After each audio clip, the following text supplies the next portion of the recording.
It's 1 o'clock, so we'll get started. Let me stop sharing my screen for a little bit so everyone can see each other.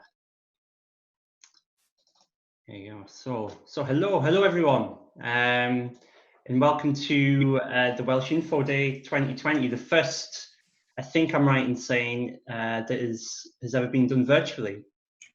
If you've logged on and you're talking and no one can hear you, you might be muted. Just say that first and foremost, just in case. No one's ignoring you, I promise. It's just you'll be on mute. But yes, so we've got a great day planned, and because the other sessions that the TSA has been hosting, because they've all gone so well, we thought we'd keep it going with the Welsh Info Day and beyond. It's obviously not the same as meeting in person. We had planned to be in Cardiff today, but obviously in the current circumstances that isn't possible. This is certainly a nice thing to do in that state. So what I'll do is I'll go through a few housekeeping bits, introduce myself and the other members of the TSA and the other speakers who have kindly agreed to help today, and then we'll get cracking with everything. So as I say, a few housekeeping rules just to start off with. This session is being recorded, and as with the other sessions that we've been hosting at the TSA, we'll be putting them online. It will probably go online next week, I think. If you prefer not to be part of that recording, it's absolutely fine. Just let me know either in the chat thing, or you can email me personally on the email that you will have all received, just saying that you prefer not to be on the recording, and we'll do it so you're not on it. So that's fine. As I said, you may be on mute. So if you do want to say anything or contribute, do just unmute yourself and don't be shy. This should be very much a safe, comfortable space, or that's what we want. Engagement and participation is encouraged, but if similarly, if you would prefer just to be in the background and on mute, that's absolutely fine as well. So up to yourselves. So I'll introduce myself. So some of you might have met me previously. You might have seen me at the Welsh Info Day last year in Cardiff. So I'm Luke, the head of communications, and I help organise the events and things that the TSA have. On the line as well, we have, I can see Anna. If you give a wave, Anna. Yeah, can you? No? Oh, your screen's gone off just as when you were about to wave, I think. Either that or you stood very still. Oh, there you go. That's a bit better. So we have Anna Gaunt on the line, and we also have Mega as well, who I can see. Hi, Mega. So Anna and Mega are our support line advisors. If you came to last year's event, or you may have seen, we've introduced a support line at the TSA. So Anna and Mega are going to introduce themselves a little bit later in our first session. And we've also got in the line at the moment as well, I think, Dr. Elaine Dunlop, who's going to, hi Elaine, hello. Who's going to give a bit of an overview later on about some of hers and her team's work in the Cardiff TSC clinic. And then in between that as well, we have Dr. Saxena and Professor Sampson as well, who are going to host a bit of a Q&A also about the TSC clinic in Wales, in Cardiff. And also just giving you a bit of an opportunity to talk to them about any bits and bobs that you would like to at this time, obviously with everything going on. And last but certainly not least, we have the fantastic Marie James, TSA ambassador, who, hi Marie, who will be taking part and has helped organise this as well. So big thank you to Marie. About Marie's experiences in self-isolating and shielding in this time, and obviously Marie lives in Wales as well. So I'm going to stop whittling on for a little while, and we can go to our first session, which is actually hosted by me again. So I'll just share my screen with you. But as I say, if you do want to say anything, or if you have anything to add, do just add it in. Don't worry about saying it when I'm talking. I'll try and keep an ear out to hear you all. So let's see if I can share my screen. It worked earlier. Okay, let's see. Housekeeping. We've got our agenda there. Yes, so I'll just actually reiterate what we've got. So we're going to first go through our the TSA support line. We'll have our Q&A session with the Cardiff TSC Clinic with Dr. Saxena and Professor Sampson. Still just waiting on them to join actually, so I'll keep an eye out. We'll then have a break, then we'll go into Dr. Dunlop's research and then also Marie's experiences. So we wanted to start off by giving just a bit of an overview of the TSA support line. This is because we spoke about the support line starting at the last Welsh Info Day, and we got a lot of feedback, which was very, very helpful. And also we presented a similar thing at the Outlook session this year, which was also virtual. So we wanted to see if it would be useful here as well. Oh, my screen stopped working. There you go. So first of all, we wanted to give a big welcome to our Welsh contingency, to Anna and Mega. So as I say, Anna and Mega are our support line advisors, been with us for a little while now, and we thought it was a nice opportunity for you all to see the people behind the emails, or sort of behind the phone calls if you've contacted Anna or Mega yet. So I'll give Anna and Mega a bit of time now to introduce themselves. So why don't let's go alphabetically. So let's start with Anna. So I'll hand over to you just to say hello.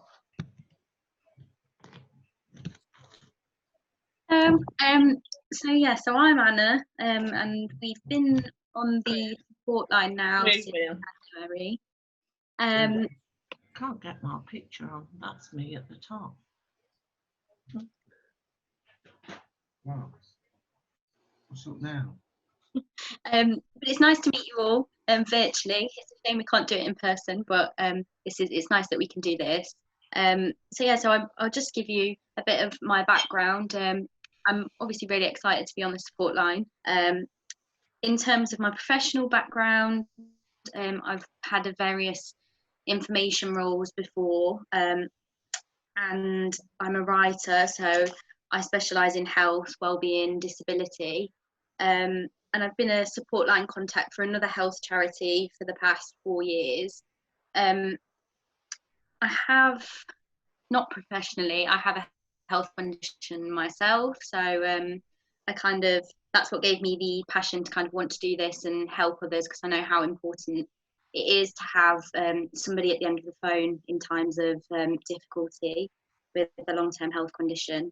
And obviously it's great working for the TSA.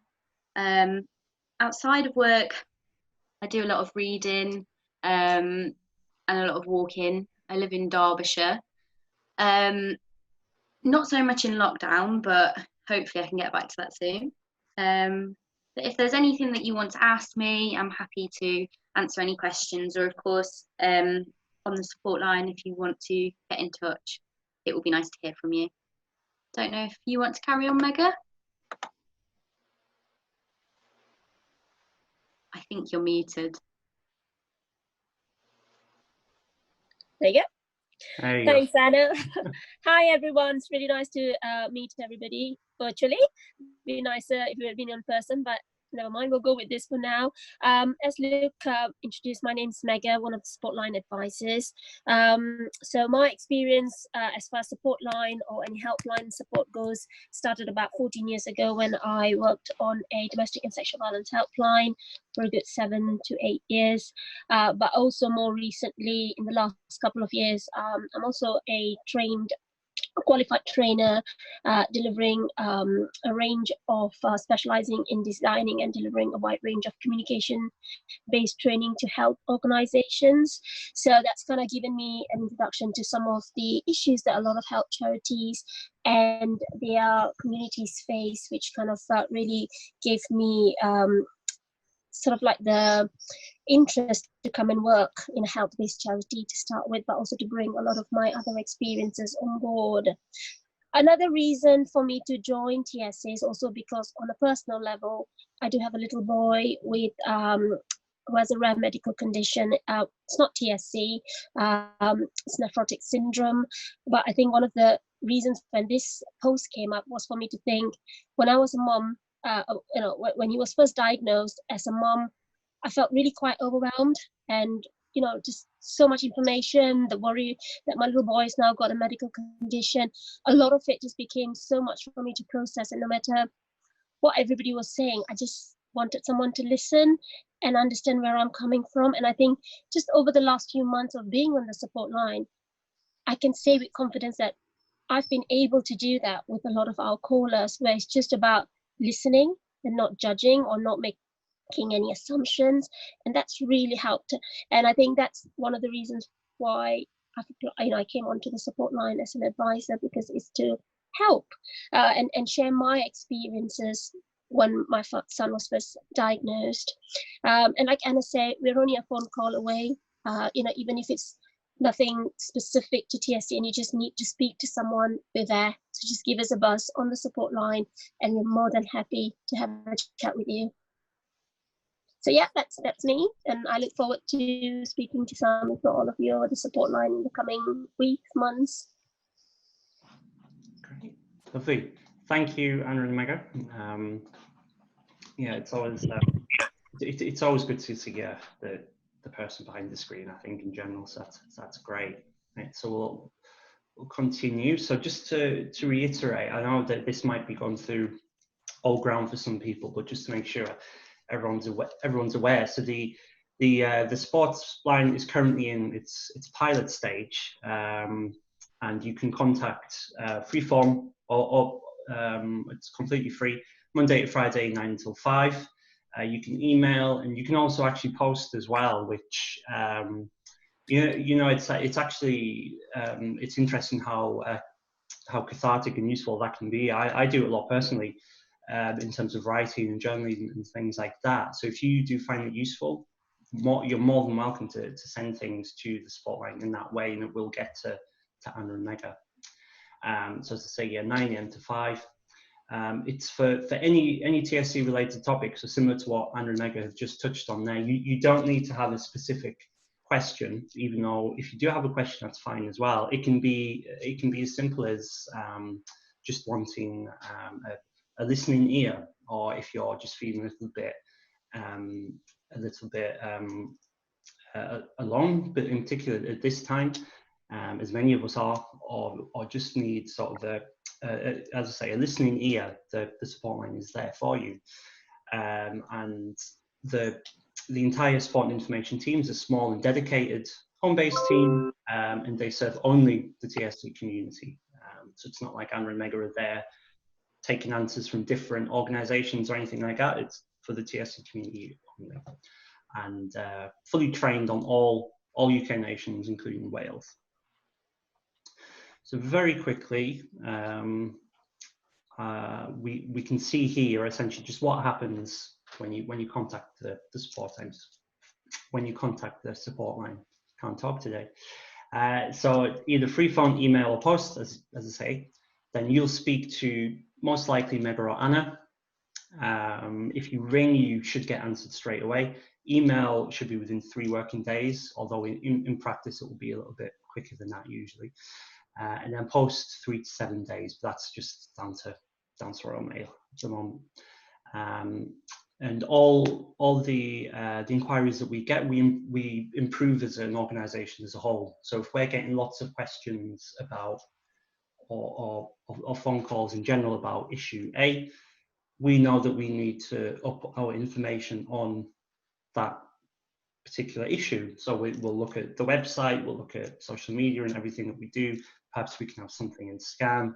So we're constantly improving, but no personal information is ever included in stuff like that, just to confirm.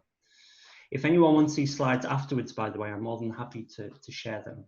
Or when we share the recording, you can always just hit pause when we're going through it. But I'm just aware that many of you will likely have questions for Dr. Saxena, who's joined, I can see now. So I'm trying not to labour on these points too much, because I know you'll be keen to talk to him and hear what he has to say. So there's some questions that we've had quite a lot about the support line. I'll just go through these quickly.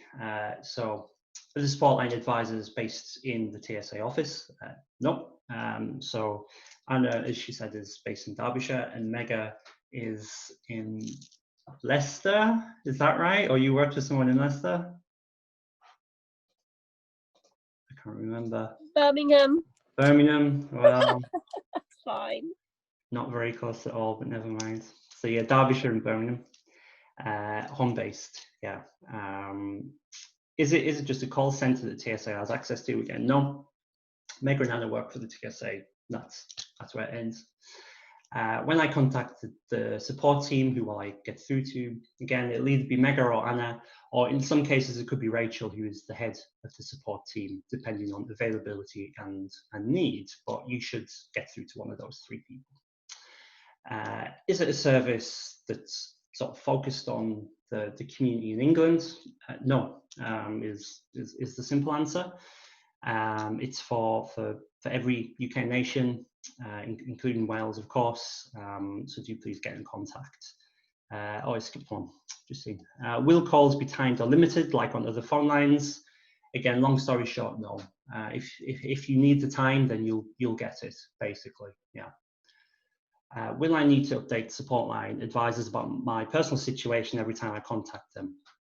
Now, the very first time you contact the support line, you may have to give them a bit of an overview as to your situation, but this will be different in everyone's individual circumstances. We've got a certain amount of background knowledge and information, depending on what has been shared with us previously, but it will be improved every time you call. So you won't, or you shouldn't need to go back and give all your background information, say the second, the third, the fourth. The absolute worst case scenario is that you may need to the first time. And finally, do the Spotlight advisors have knowledge of local services? Yes, that's something we're very much aiming for. Our information officer, Julie, who I'm sure many of you know, she's been at the TSA for a while now, that's one of her real strong points, is finding local services, whether that's regional or national, in a town or a city or wherever. And we do keep an eye on them, make sure that we keep them updated and things like that. So it's not only for the larger services. We do try to get the smaller ones as well. And as time goes by, obviously our knowledge will improve as well. So let's jump to the next thing. Oh, that was our head. So sorry, I forgot. Is there any questions at this point? I know I've given sort of a whistle-stop tour of everything. So I'll just mute for a few seconds just to see if there's any questions, either for me or Anna or Mega, or just any thoughts at all.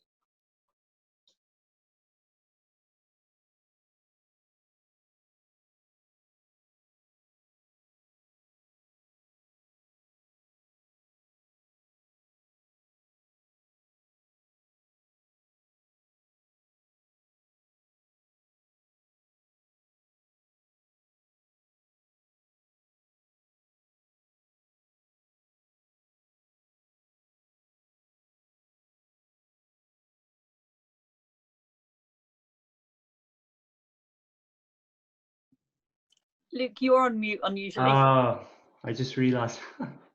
Sorry, everyone. So I can see that Dr. Saxena is on the call now. Are you ready for your slot, Anurag? And you're on mute as well if you're talking. Hi. Yeah. Well. I think, Luke, we didn't decide how long you have to ask me to speak, because usually when I start speaking, it doesn't end. So you need to tell me how long.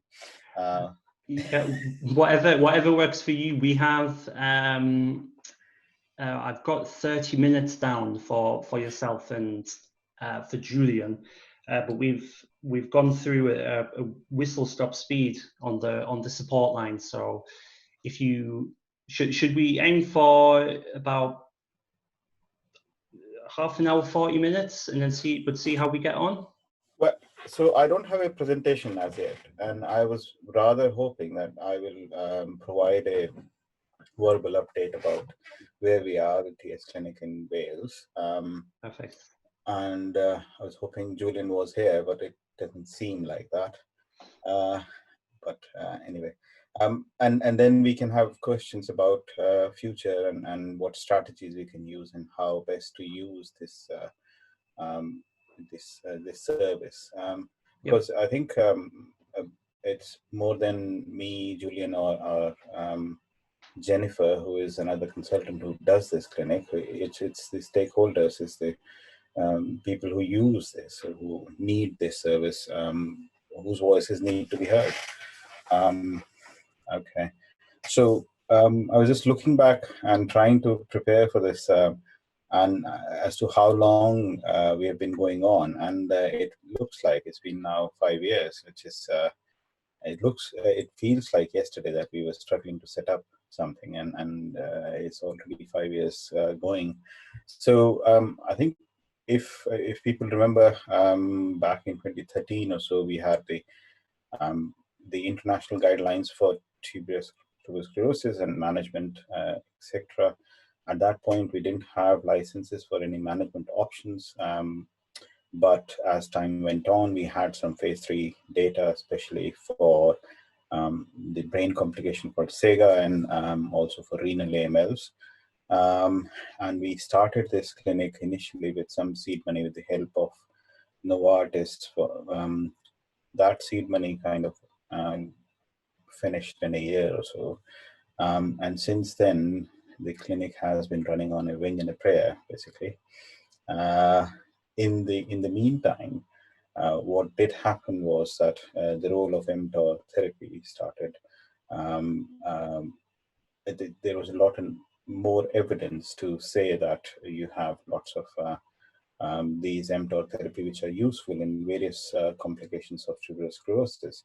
So we had more and more people to manage that, but people feel that that is the only role of our clinic, but I think that's just one part of it. If you look at the number of people, individuals with tuberous sclerosis in our books, there are around 150 that we know of, and we hardly see 1/3 of them. And that is historical, and that's also because it's a, if people get in trouble, then they contact us rather than us proactively doing it, and that's down to resources rather than a design. So that is one of the problems, how to reach those individuals with TS who we have not seen first. That's one of the problems. Then the second problem is, what role do people see us? So it is quite difficult. I think in the last few years, we realized that we don't have the frequency or the resources to be acting as a one-stop shop for everything. So we cannot do it. So we cannot solve every problem. What we can do is, and what our role has been, being a coordinator of what clinical needs are for TS patients and their families, but now also access to neurotherapy, and participation in clinical trials, which is happening in TS. So I think I'll go through all three of them one by one. So coordination wise, so what we aim is, after we see children or adults with TS, is to provide a roadmap of what needs to be done from a assessment point of view, a screening point of view, and also answer some questions. I think one of the biggest problem is that not many people know about TS, what to expect in different age groups at different time points, and how best to manage them. And there are certain things which I think we are best placed to advise. And that advice is appreciated not only by patients and their families, it's also by the clinicians who are looking after them, the GPs, the renal physicians, or the neurologists sometimes. And I think few of the women with chest issues. So that is what our one of the biggest part of a job is in the clinic, to rationalize and get all the possible needs the person can have with TS.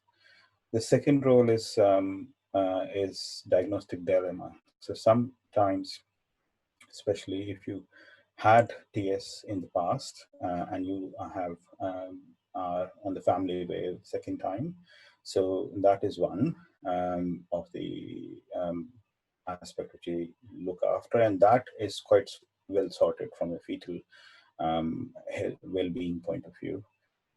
We don't really have to worry about that much.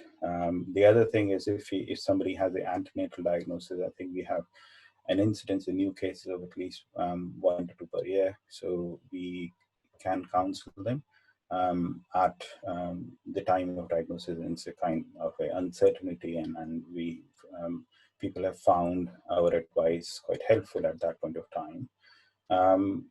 And the third thing is when they are referred incidentally. So, for example, you were in a night out, let's say, and had a head injury or whatever, and got an incidental CT scan finding that you might have TS. Now, you don't have any symptoms. You're quite an old person. And then you get diagnosed. So what do you do? So rather than getting a whole body scan and thinking that these lumps, what do they mean? They come to us and we rationalize the diagnostic approach. That's one aspect. And the third one, I suppose, is also those cases where they don't fulfill the clinical or the genetic diagnosis quite in a clear-cut way. And we have a diagnosis of possible tuberous sclerosis that has implication on future clinical management as well as other things, because clarity is needed. In those cases, we sometimes have to take a second opinion, either nationally or internationally, and that's what we do. Okay. And I think the smallest amount of work we do is the mTOR inhibitor related. And that takes the biggest amount of time, surprisingly, because of the implications of monitoring and prescriptions and all the legislations around that. The other thing which we did in the last few years was access to clinical trial. So, for example, cannabis oil Epidiolex management for seizures in TS related epilepsy. I think Cardiff was the only center outside London to have this trial in the UK. And that was achieved because we have a database of our patients and we can approach them very quickly. We didn't have much time. We just have probably 2 months to recruit the amount of patients. So that was quite an achievement, and some patients did benefit from accessing that. So those are the kind of things we do in our clinic at this point of time. Personnel wise, so I'm a pediatric neurologist, so I look after children and their neurological problems. What I try to do is work with their pediatricians in guiding their management in appropriate way. The other thing is adult neurology. I probably can give advice, but I try not to interfere with their epilepsy management because I think that doesn't work. Remotely, you cannot work with epilepsy. You have to be near the person and have a clear responsibility. So, but I would probably write an options of what works and what works evidence-based in TS. And some clinicians in neurology do like that. Then we have Mark Davis, who is a oncology consultant in Swansea, but his special interest is in TS and kidney-related complications. So he's a great asset for all those issues. So he ran the Testal trial for renal AMLs. So his advice is always appreciated in that clinic. So then Jennifer Gardner is a new consultant in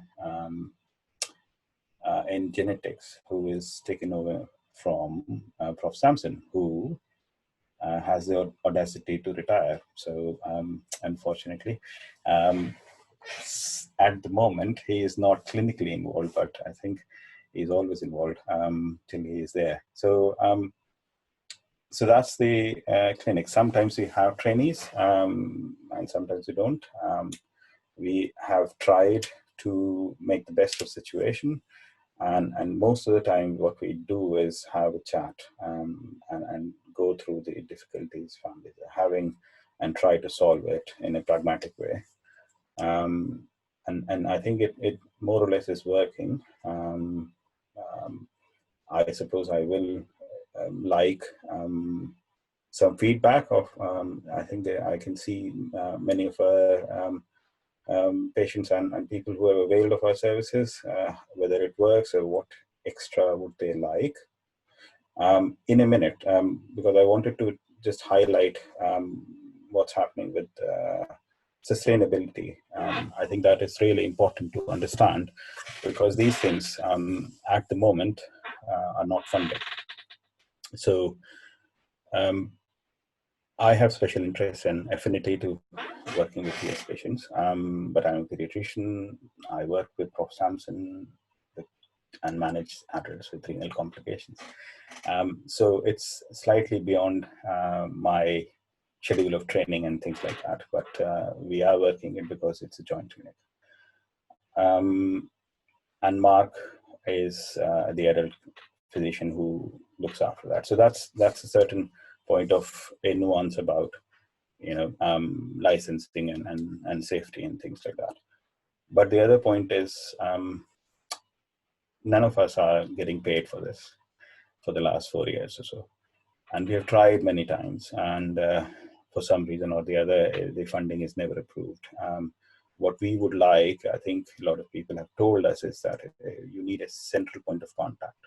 So if you run in trouble from starting from young children with their seizure, or help with school, or with educational authorities, or when children become adults and they need placement to have accommodation, or help with their neuropsychiatric issues, or help with employment, we don't have a central point of contact. It's quite difficult. You know, you ring Prof. Sampson's secretary, or you ring genetics outpatients, and the girls at reception, and then they try to find who to contact. I'm not based in genetics anymore, so they find it very difficult to trace me, although it is surprising because they have all my contact numbers.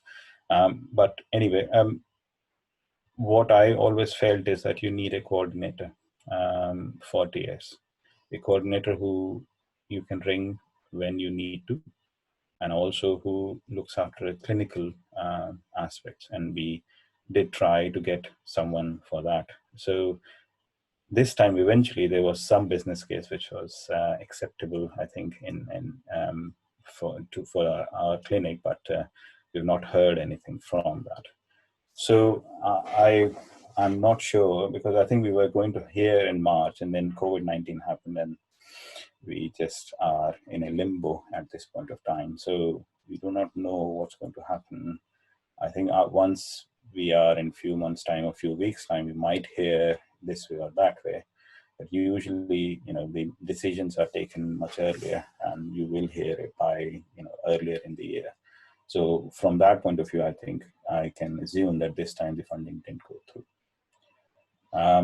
So then it becomes a bit of a problem, because you cannot keep on going like this, because eventually it's not because we don't want to do it, it's because I was part-time, and then because of COVID-19, I've gone full-time. So then I don't have time to come back unless they put it in my job plan and things like that. So there is a problem with sustainability with this clinic. And I would, I'm not sure whether our family groups can help or not in this matter, but I hope you might be able to put some pressure to get this thing sorted. I think we have spoken briefly to some people in the clinic and told them about the situation. So we'll always be there to solve problems, but rather than getting into a problem, I would prefer that we do it in a planned way so that the problems don't start from the beginning. And that is a problem. Anyway, so I'll stop talking now and I'll take questions from all the attendees if they want to ask me. How will it work? Are they going to raise their hands? And Luke, you are going to be pointing to who is going to ask if first of all, thanks for that, Dr. Saxon. It's really interesting already, and do appreciate it. If anyone has a question, although actually not everyone is on video, but let's see how this goes. But maybe if you raise your hand first, if you interested, and then I'll try and coordinate from there. Oh, I can see Marie. So yeah, Marie, you can take it first. Thank you, Luke. Hi, Anurag. Thank you for that. I think for us as patients, the TS Clinic in Cardiff has provided a vital link and lifeline for us, with many of us having, prior to that, having to travel to Bath or further afield for specialised services. I'm aware that WISC are currently gathering information via Genetic Alliance UK on how COVID-19 has impacted upon patients accessing specialised services. And I fed into that as regards the TS clinic and also highlighted that the clinic remains unfunded. So hopefully, if there's anything from that, we will feed back to you. Okay. Yeah, very important, I think, sorry, Anna, very important for us to get behind anything, any initiative that you think that we can do to gain attention and for WISC to be made aware that WISC is the funding body in Wales that would fund the TS clinic, that they are made aware that Welsh Government have always flagged the TS clinic as an area of good practice in their rare disease strategies, and important for us not to let that point go amiss with the lack of funding.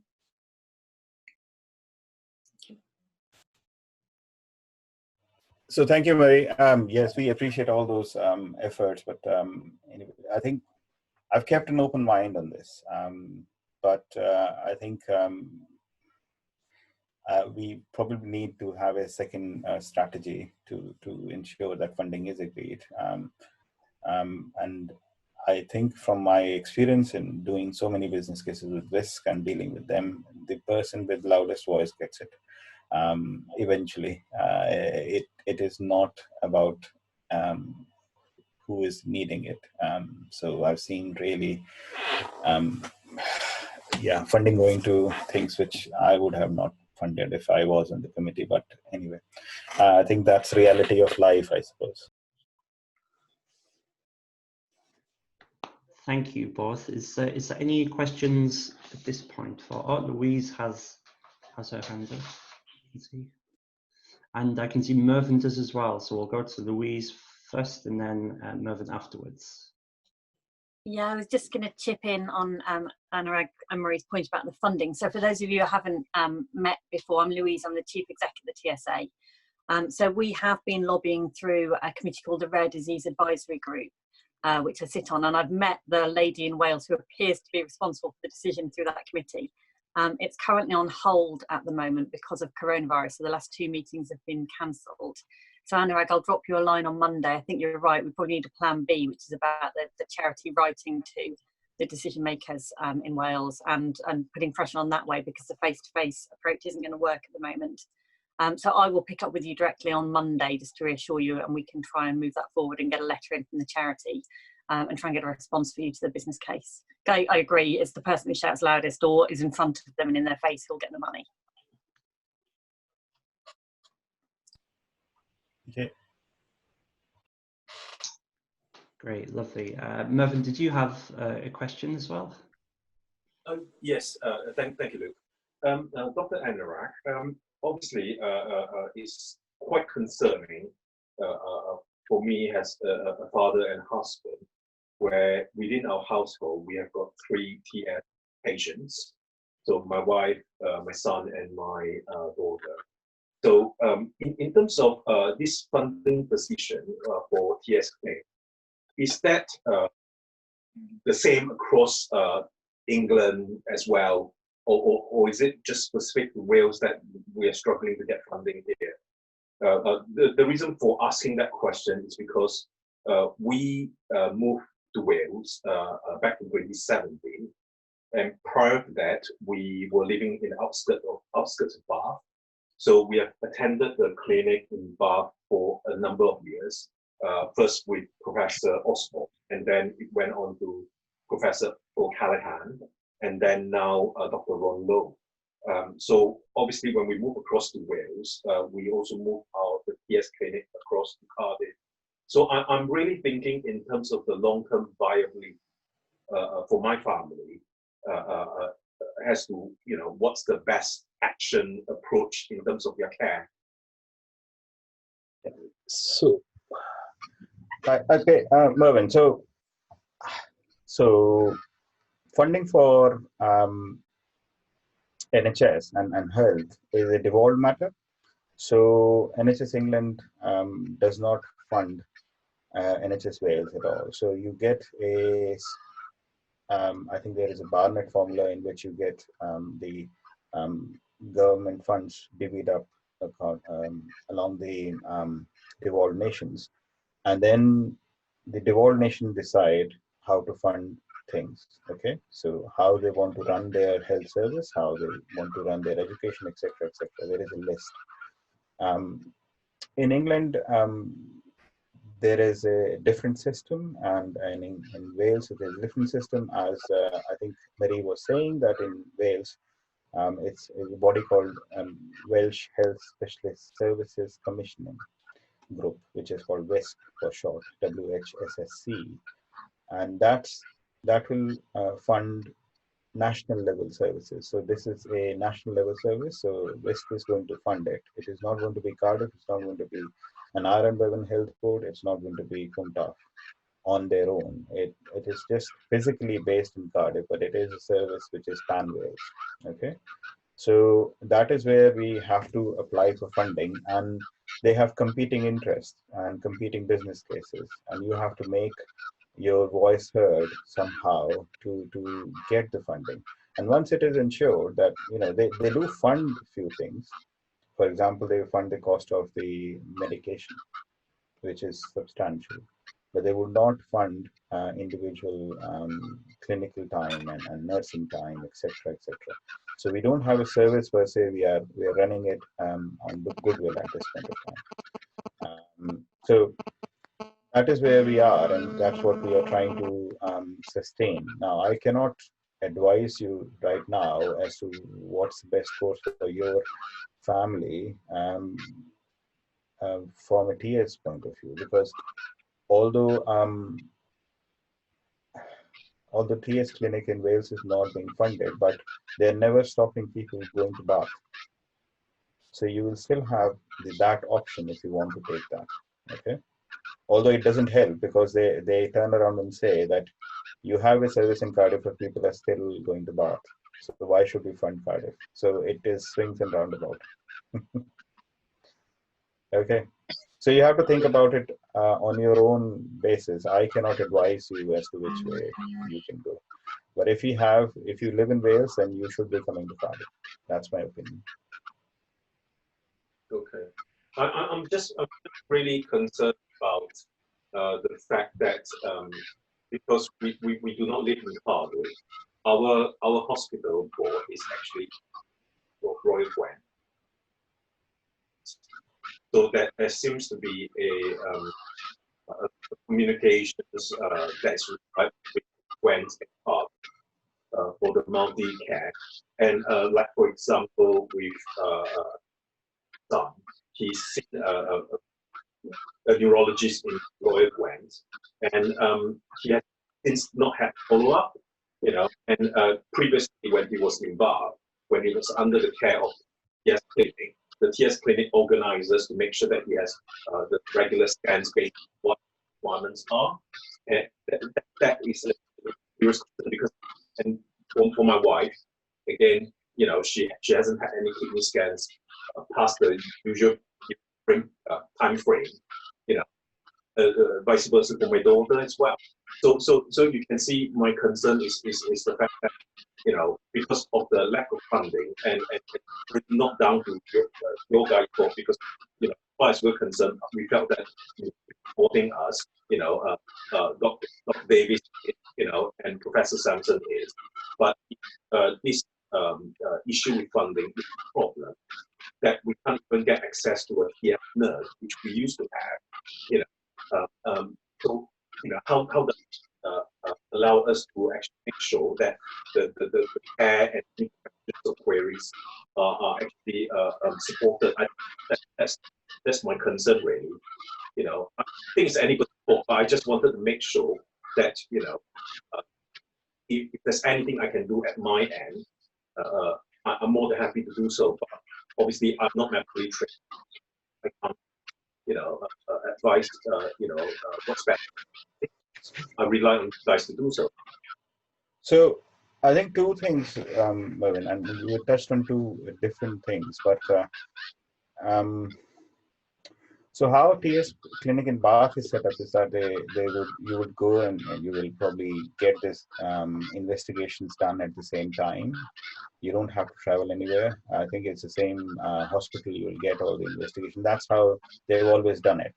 Okay. Yes.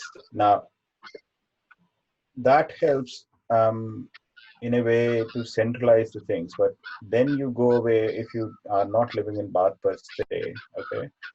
And then your own clinicians don't have access to all these assessments. In your mind, you have said, okay, the scan has been done, but the clinician who is actually doing looking after you day to day doesn't have access.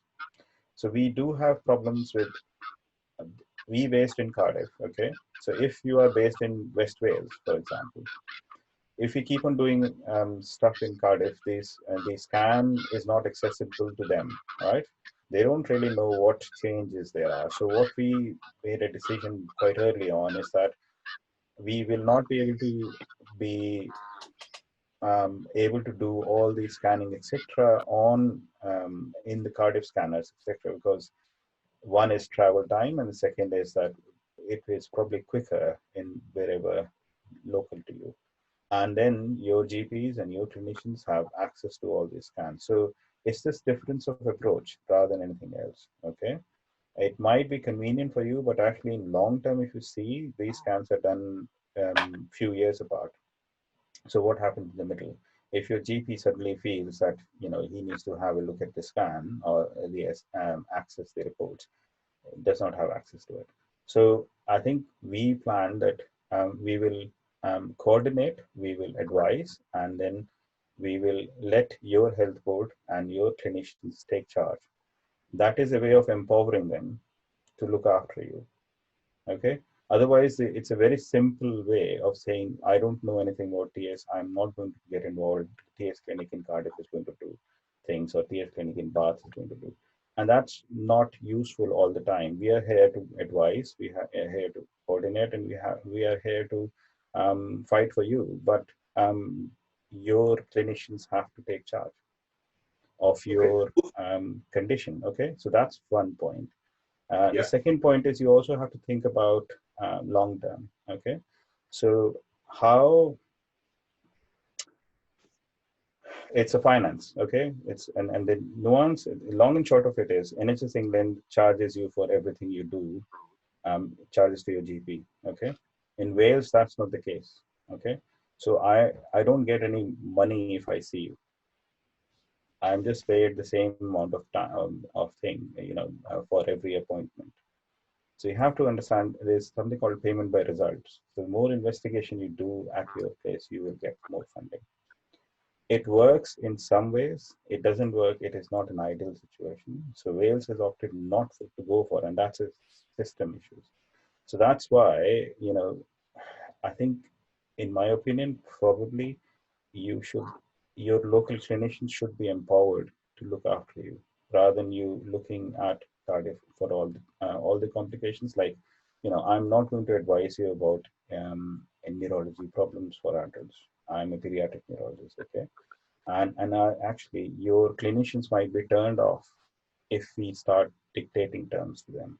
So you have to maintain that balance also. Okay, so a tertiary service is always a bit in precarious situation that you cannot be, you cannot come across as preachy. You cannot talk down to your clinicians. You have to empower them. You have to bring them up. And that's what we are trying to do in Cardiff. So what you're saying, I agree that there might be a frustration with the speed of things and things like that, but actually what you want to do is long term. And I think our approach works for Cardiff and works for Wales, South Wales. And I think that is with years of experience with Prof. Sampson doing West Wales Clinic, me working mostly Southeast Wales, and then Mark working in Swansea. So among the three of us, we have worked a lot in across South Wales, and we know clinicians whom to approach and things like that. So it's a different approach, and you cannot compare two different clinics because every clinic experience is different. You will not have the same experience if you go to Birmingham Clinic or you go to, for example, St. George's Clinic. Okay. So, sorry, one final question for me then. Yeah. Would it, you mentioned about obviously if somebody's based in West Wales and then attending clinic in in Cardiff, so obviously you're subject to health boards as such. Yeah. Would it differ for somebody who's where a patient is actually based in Cardiff? So would that become centralized? So when you say, so could I just ask again, when you say centralized, what do you mean, Mervyn? As in, if say for example, if we are living in Cardiff right now, Cardiff is our hospital, then would all the services now be centralized in the sense of so obviously the any brain scans, kidney scans, or all those things then will be pulled together with the TS elements of things, like it was in Bath, I suppose. Okay, so it's easier for us to do things in Cardiff because we are sitting in Cardiff. That is definitely there. Okay, so I can probably order it from here. But if you want a neurology advice or management of neurology, I'm not in a position to do that. And that's why you will still have the neurologist team looking after your neurology issues. You will still have the renal team looking after your renal issues. We can expedite the scans, and we usually try to do that sitting in Cardiff for people in Gwent, and people in Cwmtaf and Pembrokeshire, etc. So we may not be able to physically order a form. I write to them, and it works. So it's not difficult, but it's just sometimes we don't get the report back in time. That is a problem, and we are trying to sort it out. There are IT issues, and Wales is slowly getting the grips with situations with IT. And it might be that in future, you might be able to do all this electronically rather than sending paper forms and things like that. Like we are talking while sitting in each other, homes rather than meeting in one place. So it's a different way of doing things. And maybe in another 6 months or 1 year, we will be in a different situation. So we might have an IT solution to this. There is no other way of getting this done, I think. Okay. So, okay. All right. Yeah. All right. Okay. Thank you both. I can see that Curry has her hand up, so I'll just hand over to Karina. Hello. Hiya. Thank you for all that, Professor Saxidma. I'm afraid we haven't actually met in person yet, No. but I just wanted to ask you, what can we do to help with regards to getting the funding? Does that have to specifically come from you and the other medical specialists involved in this, or can we as the parents literally kick and scream and throw a tantrum? You know? So, Kerry, where are you based? I'm in Llandovery. Canterbury, okay. Well, I think you can speak with Mary, isn't it? Mary is our nominated person to kick and scream in people's faces. You could speak to your AMs, and I think that way might be the way forward. I can see parallels of some business cases which we are dealing with right now in pediatric neurology, and I know the reason it all got funded was because eventually one of the parents made so much of fuss that she was asked to speak in Welsh Assembly government about these things. So, see, if I tell you WISC has not a lot of money, unfortunately, everybody is struggling with this, and it's eventually how much you make fuss out of the situation that you get funded. Okay, Lois, you were saying something? Yes, I was just going to say, I think we can probably offer some help centrally. So I'm really happy to write, as I said, to the Commissioner on behalf of the TSA. But as you say, Anurag, it'll be a much more, it will carry much more weight if individuals living in Wales also write in themselves, parents of children and those with TS themselves. So what I was going to suggest is I can write a template letter this week, one for people to send to WIC and one for you to send to your local MP and your local Welsh Assembly member. So they'll just be short and you can just top and tail them with your own name and address and any personal experience you want to share about how much of a difference that clinic makes to you. But I can get that, I'll get that sorted, and Luke and I can get it out to all of you by the end of this week, and we'll share it with other people in Wales as well. Because I think the more people that write in, the more likely we are for WISC to think it's easier to fund the clinic than to have to reply to all the letters. So pick that this week for you. Yeah, all right, thank you for that. I just have one more quick question. Our clinicians elsewhere, sort of like my children are seen in Carmarthen. Recently, I do apologise, they probably sent you an awful lot of letters regarding my daughter, because there has been some big developments there.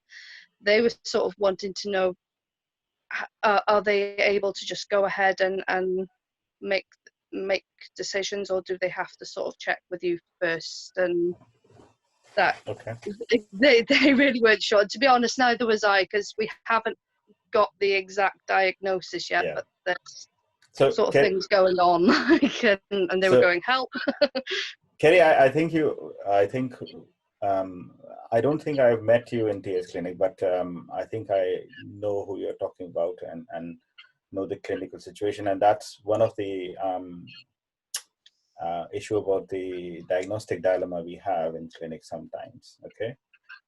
So what I was going to say, is it Dr. Ratna Singh who's your consultant? Yes.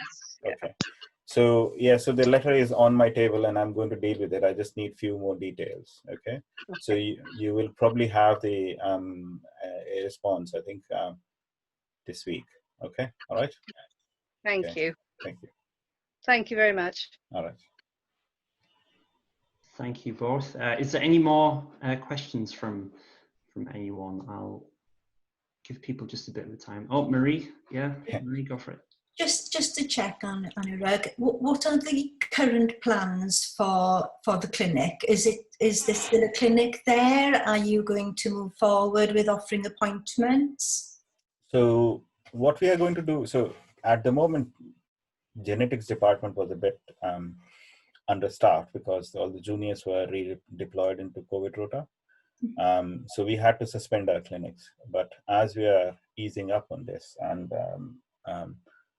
we had a chat with Jennifer, the genetics consultant now, and what we thought was we will do a blended clinic. So we have some face-to-face and some virtual. I think we need, so it depends on the case, but I think a lot of people I know and they have been in the clinic for a long time. So we can probably, rather than you traveling up and trying to find a space for parking, which is always a problem in Cardiff, we will probably do a video consultation or a telephone consultation. So there are some developments which Cardiff as a health board has adopted few platforms. Okay, and I have done some video consultation in the neurology practice, and it works very well. So if you want to have a chat, or you want to have just a update on how things are, and have a discussion, that works very well. And we can invite 2 people, 3 people at the same time. So it's not Zoom, but it is something called Attend Anywhere, or a QRX. So these 2 we have used. And I think eventually Attend Anywhere will become sanctioned for these kind of appointments. Attend Anywhere has already been sanctioned, and there is a license for that in NHS England. For NHS Wales, if you ask for it, then you will get access to it. So it is all embedded within the architecture of NHS. Okay, so we try to open this way, and then slowly as things evolve, because the problem is uncertainty. We don't know whether there's a second wave or not, and what happens with warm weather, what happens with winter. So I think we cannot go back to what we used to do. We'll just have to improvise. But I think by the middle of June or so, we will probably start doing those kind of clinics. Okay. Brilliant, thank you. Really good to hear, because as you know, we've had appointments in the car park yes. at the Cardiff clinic Yes. before, because Tristan's refused to move out the car. So having the luxury of sitting at home and having an appointment would be very beneficial. Yeah. Okay. Great, thank you both. Is there any more questions at this time for Dr. Saxena? Oh, I can see Betson has her hand up. I'll mute and hand over to you. Oh, you're mute. You're on mute. Oh, there you go. Sorry, we got the kids in the background, so it could be a bit noisy. We were just wondering, with regards to the current situation, obviously Cal's been put on a shielding list, but we were actually hoping that he didn't need to be on it, because we'd rather him be in school at the moment. We completely understand why some patients are, obviously, but as Cal, oh, hang on, don't take her. As Cal doesn't need any of the immunosuppressants and all that kind of stuff. It's just really his epilepsy. He's really behind in his speech and development, and we were hoping that as he's going, touch wood, through a period of no seizures, his development has been amazing, and we're just really keen for him to get back to school. But we're just concerned that obviously as he's on a list, they won't let him back when they do finally return to schools. So we were just hoping what advice is being given from TS and from any general practitioners really regarding that. So Louise, do you want to give us a steer from a TSA point of view? Either I can do that, or Mega can do that, because Mega, I know you, or Anna, because I know you've been advising people. What would you prefer? I'm happy to pick up or let you do that if better. Mega probably. Hi. Oh, you're on mute, Mega. Want to just take her out there? All right, do you want to see you? Come here. Yeah. It's talking, we can't hear it. No, it's Megan, I think. I think Mega's disappeared. But I don't know if she might press the wrong button. Let's see. She might jump back in. That's fine. You're laughing. Anna, do you want to pick up, or do you want me to? I'm happy either way. I can do. So it is kind of individual, really, to everybody's individual circumstances. So I mean, obviously, I wouldn't like to advise and say whether he should or shouldn't be, but I mean, in general, it's kind of been there's been a few kind of guidelines of what would put them in that high risk group that would mean that they should be shielded. But I mean, like I say, obviously each person's medical history is different, so it depends whether he's got any other risk factors that would put him in the shielding group.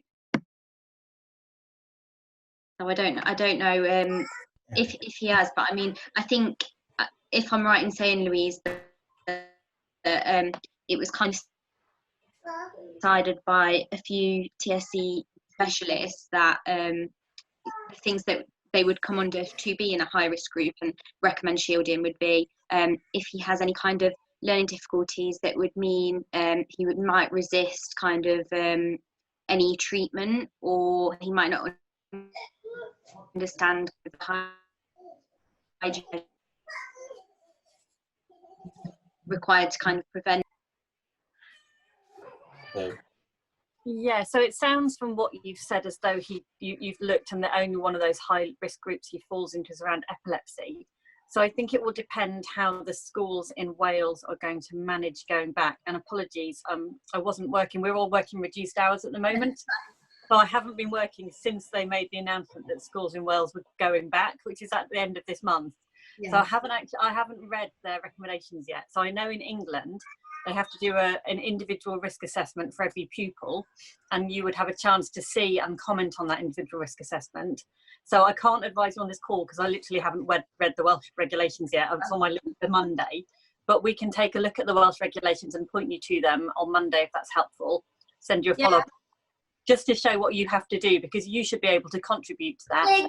If you don't feel that the school understands your child's condition or the level of risk they're at, you can ask their consultant for a supporting letter to say that although they have your child has TS, that they would be safe to come back into a school environment. So I think it will be the same in that it will be individual risk assessments, but I just don't want to give you a wrong steer on a call with lots of people on it till I've read those regulations and shared them with Megha and Anna. That's fine. It's pretty much our understanding, really. We would just, like I said, which doctor to contact, or because like I said, I was happy shielding him for this long. Obviously, I didn't want him at the beginning, but we're noticing more detriment rather than it's weighing up the risk factors, isn't it? And he started having small seizures in the middle of the night again, so we're scared his seizures are going to come back, and we're missing out on this crucial time of his development. So I would recommend talk to the school and talk to the neurologist as well, whoever's managing the epilepsy, talk to them as well, and then if need be, broker a conversation between the specialist and the school, or a letter from the specialist to the school to back you up if the specialist agrees that actually this is a good stage for your child to go back. Okay, no, that's great, thank you. So Beston, if there is a problem, give us a shout, okay? And I think your local consultant is Jaya. Is it? Yeah, Jaya. Yeah. So I've been in contact with Louise this week because he's just having his nighttime seizures are starting to kick back in. Okay, fine. So look, if you feel that you don't agree with the risk assessment from school, contact Jaya, and she knows how to get me. So if she needs my help, then I can help. Certainly. Okay. Thank you. Great. Thanks. Lovely. Thank you all. Marie is still there. Another question. Just one quick question, please, Anurag. Are you aware of the reasons why tuberous sclerosis was listed as a rare disease under the high-risk shielding patient list identification methodology? If only I knew. So we have a list from the Welsh Informatics Service, okay, and we have to act on it now. About every condition, they have kind of said that they should be shielding till the middle of June or something like that. And this is a directive from our medical director. And if you look at that list, every person who walks through the gates of hospital should be shielded. And some of them are I can't understand it at all. I don't understand why these people with migraine should be shielding. Nothing to do with COVID, but people with migraine are to be shielding. So it doesn't make sense, these some of these recommendations, and I don't really know how evidence-based these are. So it's easier to say, okay, you shield rather than not shield. Mhm. So I think that is what is happening. And, if you look at TS, for example, if your chest is fine and you're not on immunosuppressive drugs and things like that, then where is the increased risk? But people with a neurological condition, they will be classed under a neurological condition, and they are asked to shield. And what Anna was saying, that these are probably because they might not be able to make the right decisions about social distancing and keeping themselves safe. That might be one of the conditions, but it is individual based. I cannot understand how patients with epilepsy should be shielded. So these things were not really. I don't know how many clinicians were involved when these decisions were taken. And that has been the saga of this whole lockdown period. People who actually understand these things were never consulted. These are some people sitting in a room, I think. So unfortunately, I think they might be right, but it's kind of overkill, and you have to balance it. And recently, I was speaking to someone has a child with TS, and she was just grateful that I had called them for a face-to-face appointment, because they have been shielding and they have been going mad with each other, basically. And when I said she can probably go out and not shield and have her mandatory, 1 hour walk in the park, they were just ecstatic. Absolutely. So it does affect your mental health. It is not without problems, shielding. Okay. So I think what I will encourage all of you is you have a conversation with the GP as to why you need to shield, because they know you best, and your clinicians who you deal with most, I suppose.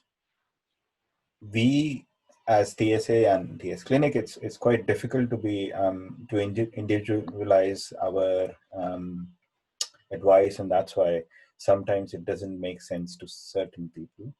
And that's why if it doesn't, then you have to go back and say, why should I be shielding? Okay.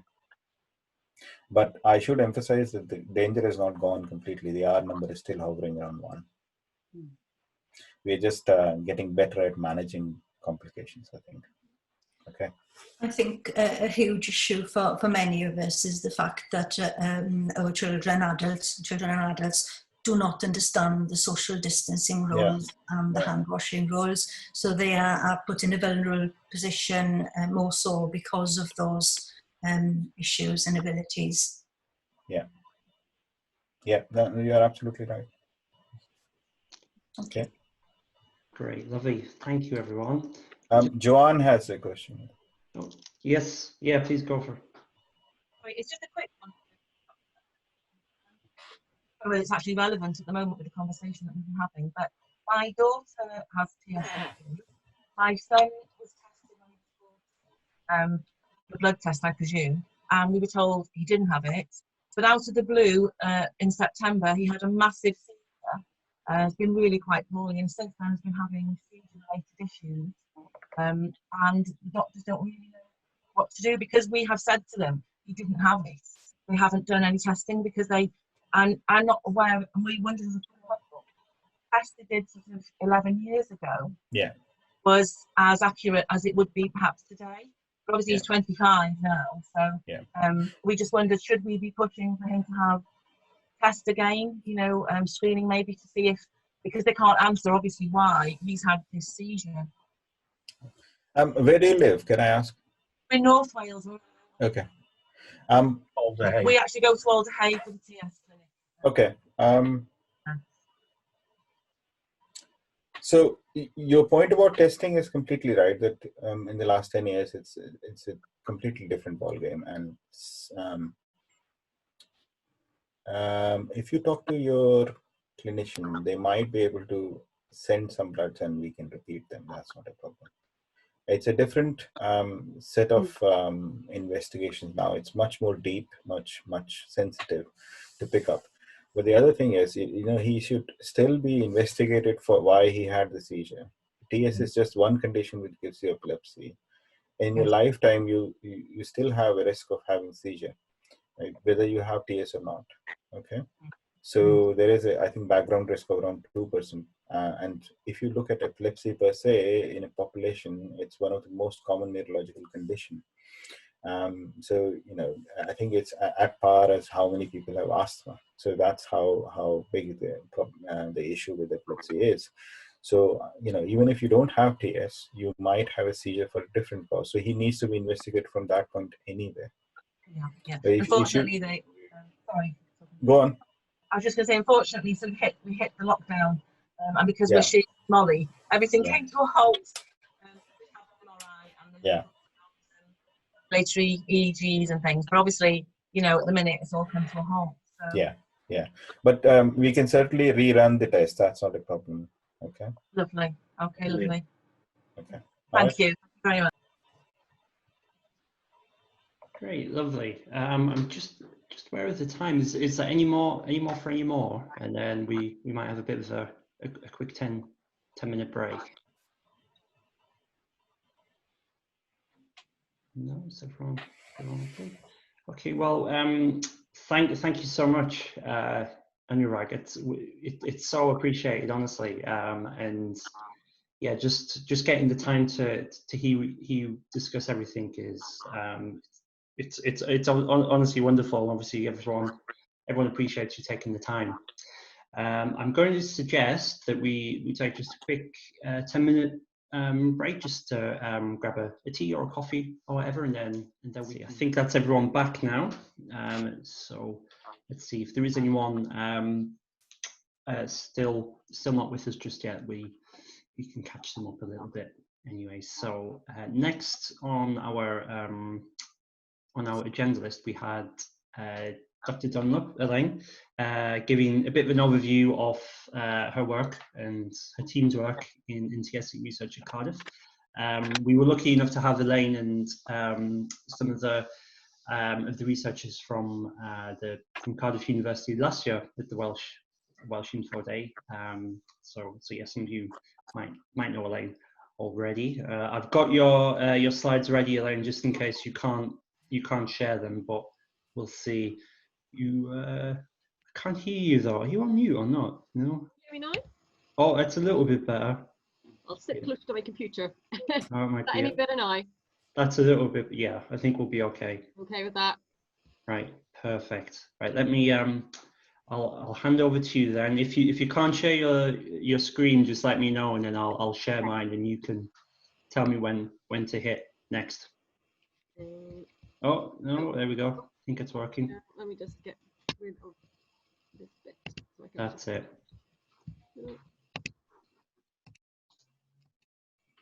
Okay. Can everyone hear me? Mostly. Am I loud enough? You are quite quiet, but I've got you turned up, and it's not too bad. Sorry, yeah, I don't have an external mic on my computer, so I'm reliant on the internal one, which isn't brilliant. So, well, hopefully you can hear me to some extent. I'll try and speak nice and loudly. So, also see we can't meet in person. I thought it might be nice for you to see some faces of the researchers in the Cardiff team. And so this is the group down in Cardiff. We're based on the Heath Park site at the hospital. And we're all the ones who are doing the TS research. So on the left-hand side of this, you can see Laura at the top and Hannah, and they work very much on the genetics of the disease. In the central panel, then we have Andy T, top left. So you may have seen him if you were at the Welsh Day last September. He spoke then. And his team. So he's got, beside him is Darius, and then Ellie along the top of that. And then underneath Andy, we have Sarah, and then Brian, and then Jesse. And so Jesse is a second-year PhD student, and he's funded by the TSA for his project, and I'll tell you a little bit more about that in a moment or two. And then down the bottom, there's me in the middle at the bottom, and on my left is Naledi, who's a postdoctoral scientist who is part funded by the TSA for her project, which is looking at the lung aspects of the disease. And on the right-hand side, another PhD student, Murin, who's also TSA funded, looking at cell-to-cell communication in TSC. And I'll go through a little bit about their work as I go through this talk. And then on the right-hand side, up at the top, we've got Ming Shen, who does some of the mouse models of TSC. And then we're also linked in with the clinicians. So you've also heard from Anurag already today, and you probably all know Julian as well. And so they're based through the TSC clinic with the clinical trials.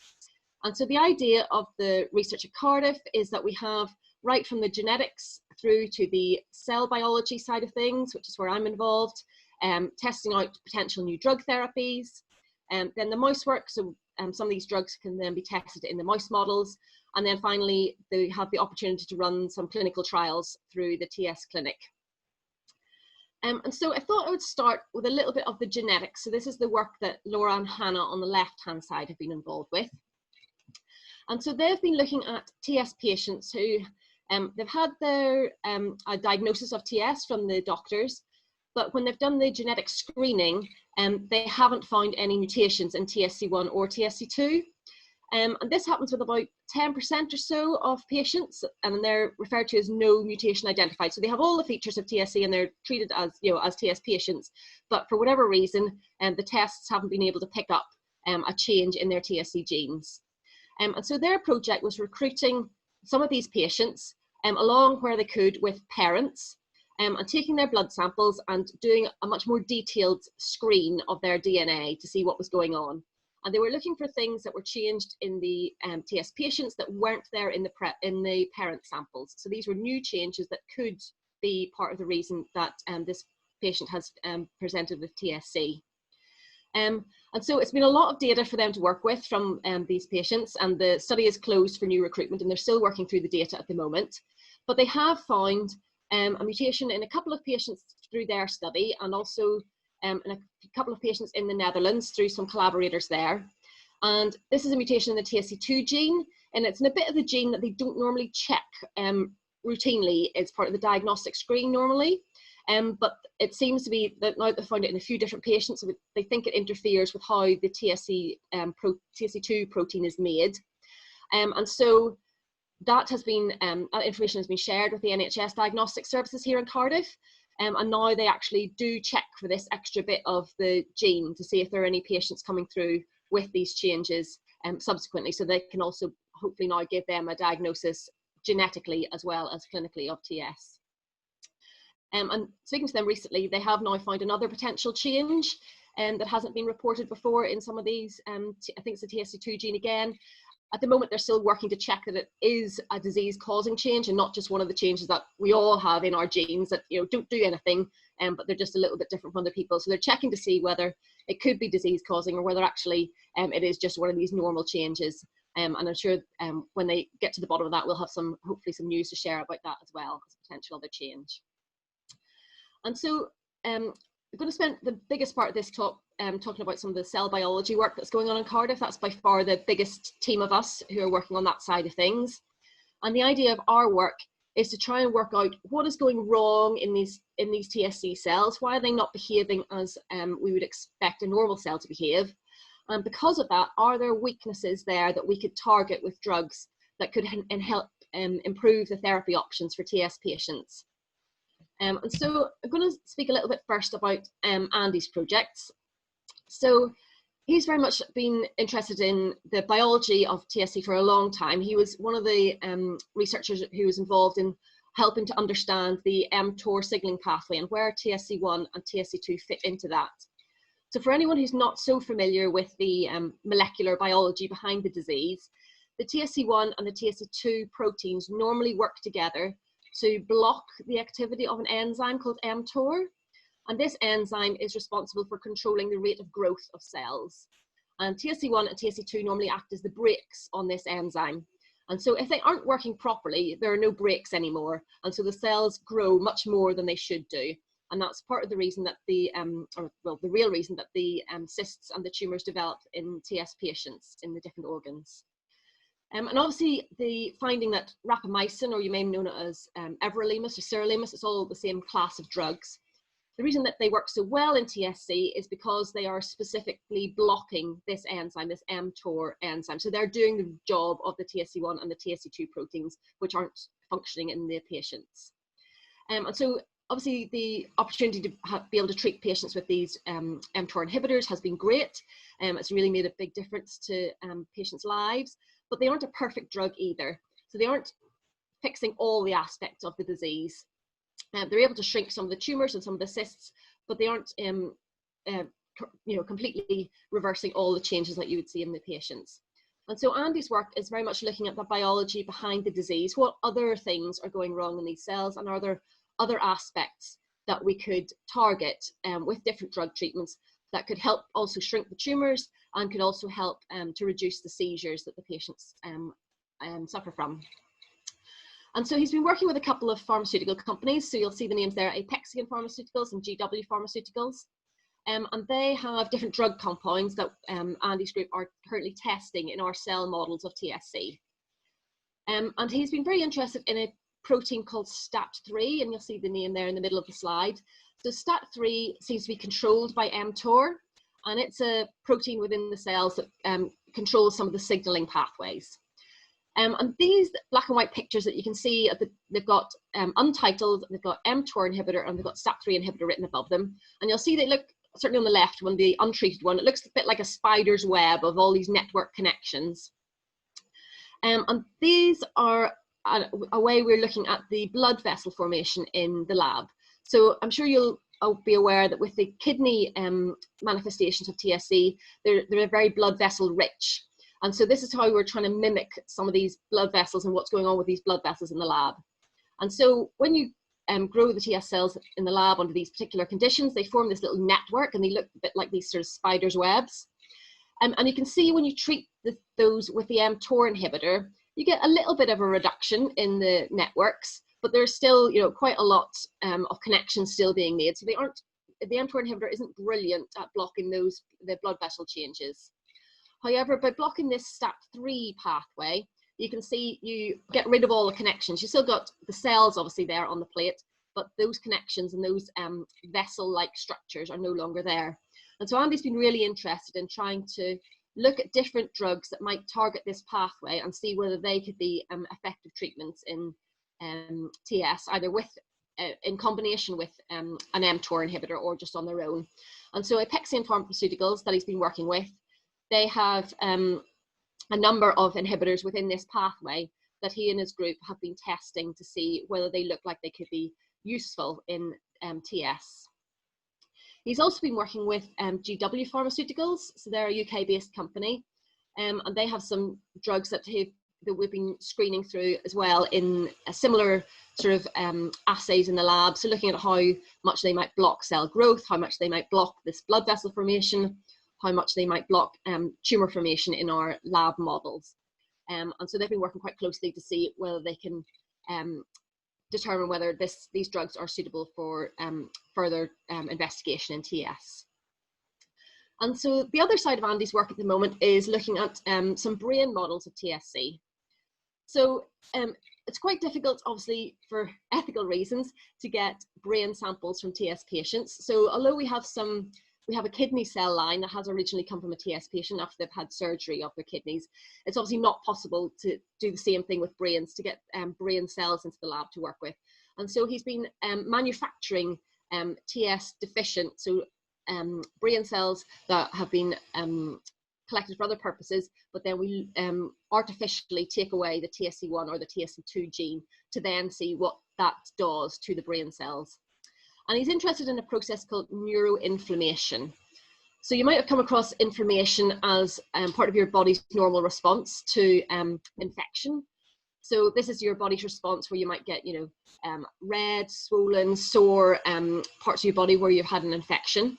And this, although that's not quite what you see in TSC, you do still see some of the same chemicals in the body that are a little bit out of their normal balance. And there's this idea of neuroinflammation and whether that might play a role in the seizure development in TS patients. And so the project that the PhD student Darius is working on is to try and develop these brain cells missing their TSC1 and TSC2 genes, and then to try and see what's happening with some of these inflammation genes and inflammation proteins. How are they behaving differently than they might otherwise? And then coming on to the work that I've been doing more recently. So while Andy's work is very much focused on the TS cells themselves, my work has been focused on how these TS cells interact with other cells in the body. Because obviously, an angiomyolipoma in the kidney or a SEGA in the brain it's not sitting on its own in, you know, in splendid isolation. It is surrounded by lots of normal functioning cells. And we want to know, what are those normal functioning cells doing? How are they communicating to and from the TSC cells? And are there processes there that could be supporting the cyst growth and that therefore could be blocked by drug treatments? And so on the left-hand side here, I've got a title of cell-to-cell communication in TSC. So this is a project that Muireann, the PhD student who's TSA funded, is working on. And she's been looking to see how the TSC cells send signals to their surrounding cells, and whether those signals could be helping the TSC cysts to grow bigger. And so she's been looking at a particular type of communication, and these are called exosomes, or extracellular vesicles. And what these are basically like very, very small kind of like bubble structures. So if you imagine a bubble that you would blow from a bubble mix, it's got this outer circular membrane in this sphere. And so this membrane is surrounding different proteins and different RNA, so different instructions for genes, which are located in the center of the bubble, and then the membrane around kind of protects them. And that means that, unlike sort of soluble, so other hormones or growth factors that might be released by the cell, these particular proteins being released by the cells are a bit more protected. And so they can actually go quite far in the body. So you can find these different vesicles in the blood and in the urine. And so they, certainly in the likes of cancers, they're seen as a potential way of checking for the progress of a disease or the presence of a cancer, and also for checking how effective a drug treatment might be. And while they haven't quite got to the point where that would be a diagnostic test yet in cancer, it certainly has shown that there is potential to use these as markers of disease. And so this is another area that we're interested in the case here with TS, is whether we could actually see what's in these vessels, in these little bubble structures, and to see whether they change with someone with TS compared to someone without TS, and whether they change depending on how well someone is responding to, for example, rapamycin or an mTOR inhibitor treatment.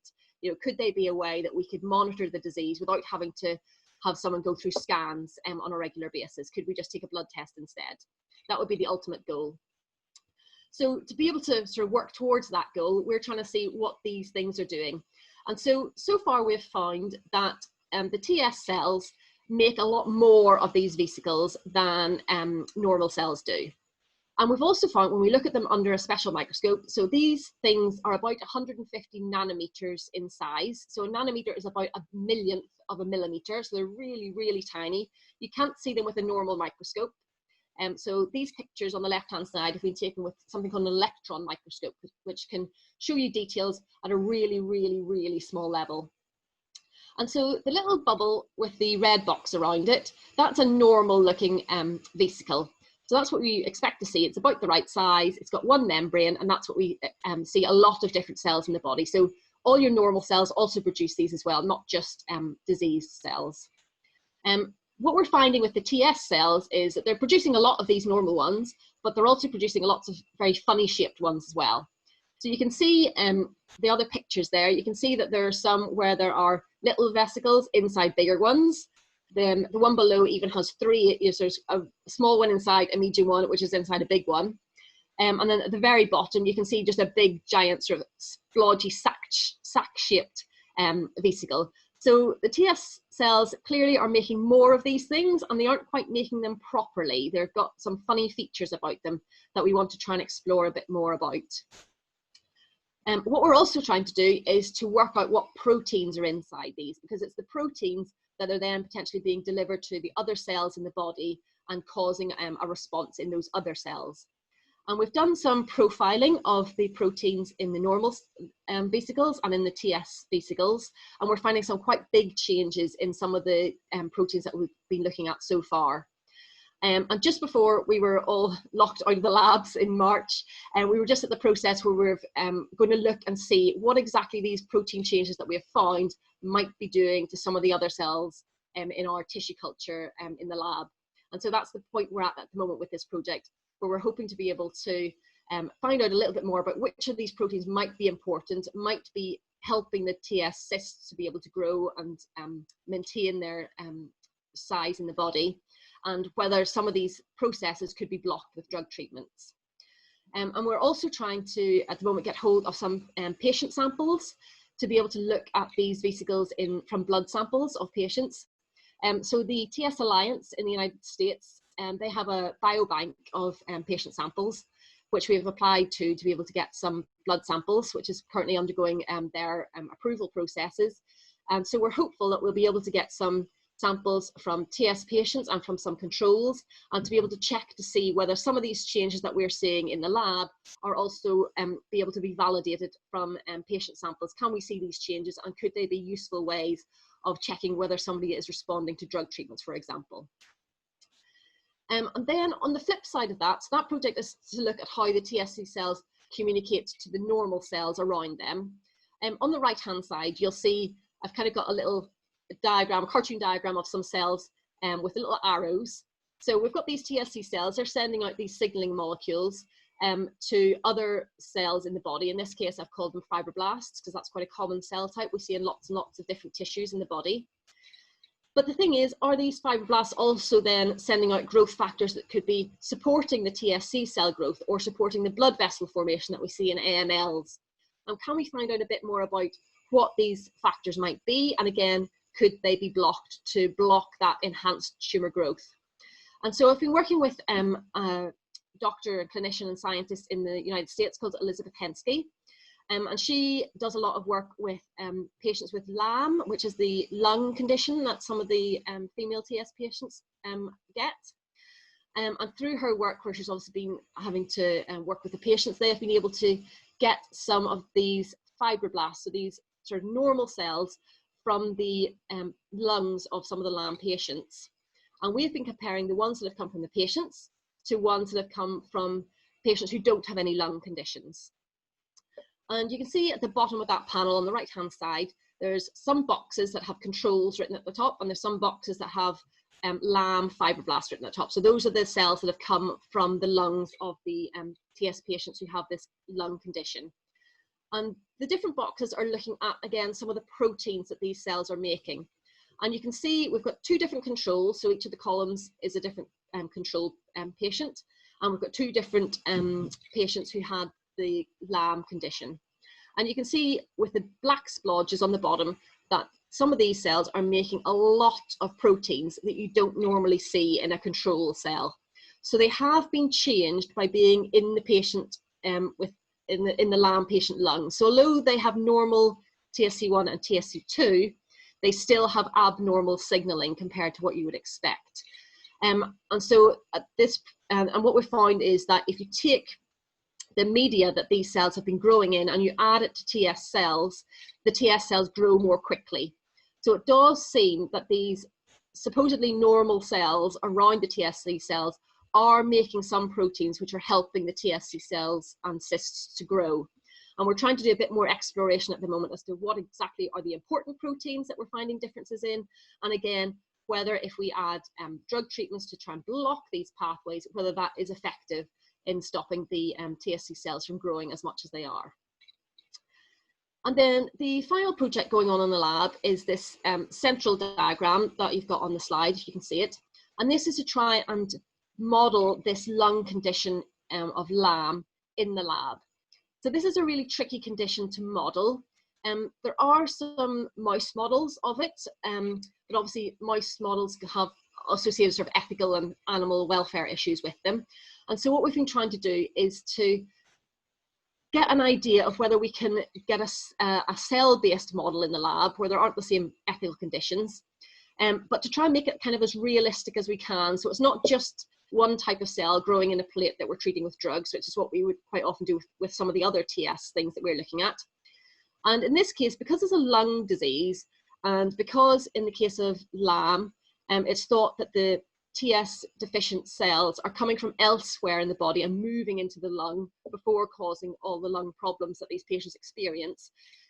We wanted to try and mimic this by having a sort of a blood flow like system, if we could, in the lab. And so there was a group based in Cardiff previously who were a haematology group. So they were looking at leukemias and other blood conditions. And they had this system set up to look at blood flow for their leukemia studies. So what we have done is we have used their system, but we've adapted it to try and use it for this study of LAM in TS. And so you'll see from this little diagram, in the sort of bottom left, there's a little bit that says a pump, it's called a pump. And I've labeled underneath that's the heart. So this is pretending to be our heart that's going to be pumping on a continual basis the cells around the system, a bit like your blood would pump around your body. And then at the top of this system, where you can see like a bigger, fatter rectangle with lots of black lines going through it, this is our sort of pretend lung, if you like. And so within this, there are lots of hollow fibers where our sort of blood cells can run through. And beyond those fibers, there's extra space. And essentially, if our cells are able to move from the circulation into the lungs, then we'll be able to track it with this system. And the idea is that we can see some of the changes that go on in TSC cells when they're exposed to fluid flow, so that they would be exposed to if they got into the bloodstream. And that we can also then, using the little ports at the top, we can also sample the cells that have moved through out of that circulation into the lung compartment of our system. And again, try and see what genes and what proteins might be changed there that might be helping these cells to colonize and set up their survival in the lung and cause the lung conditions that we see in TS patients with LAM. And so that's where we're at with that project at the moment, and that's a part TSA funded project. And so it's been a great pleasure to be able to chat to you today a little bit about our work. I'm happy to take questions, and I'm also keen to hear about sort of the aspects of the research that you'd like as TSC patients and families for us to be looking at, what sort of makes a difference for you, and sort of your willingness or otherwise to get involved in sort of projects where we might take on blood samples or DNA samples, and yeah, any of your views on that sort of thing. So I'll stop sharing my screen now, and yeah, I'm happy to take any questions.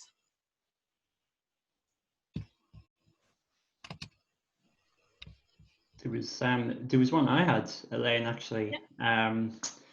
I was just curious, with everything that's going on right now in the world, how is your day-to-day working changed? Because it was just when you mentioned, or like when the clinic, obviously, like you can't go in physically. So how's that? Yeah. No.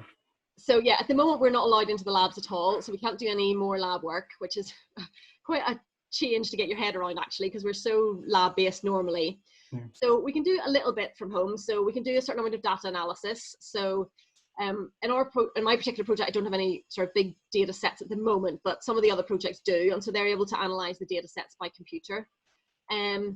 Some of the PhD students, rather than doing their lab-based work, they've been starting to write up their results and write up their PhD theses that would normally be left to the end of the project, but they've started doing that earlier. So that hopefully then at the end of their project, they've got more time to fit in more lab work. So they've kind of swapped their priorities about a little bit at the moment. We're just at the point where the university is kind of getting in place all the health and safety things that would allow us to slowly start trickling back to the lab.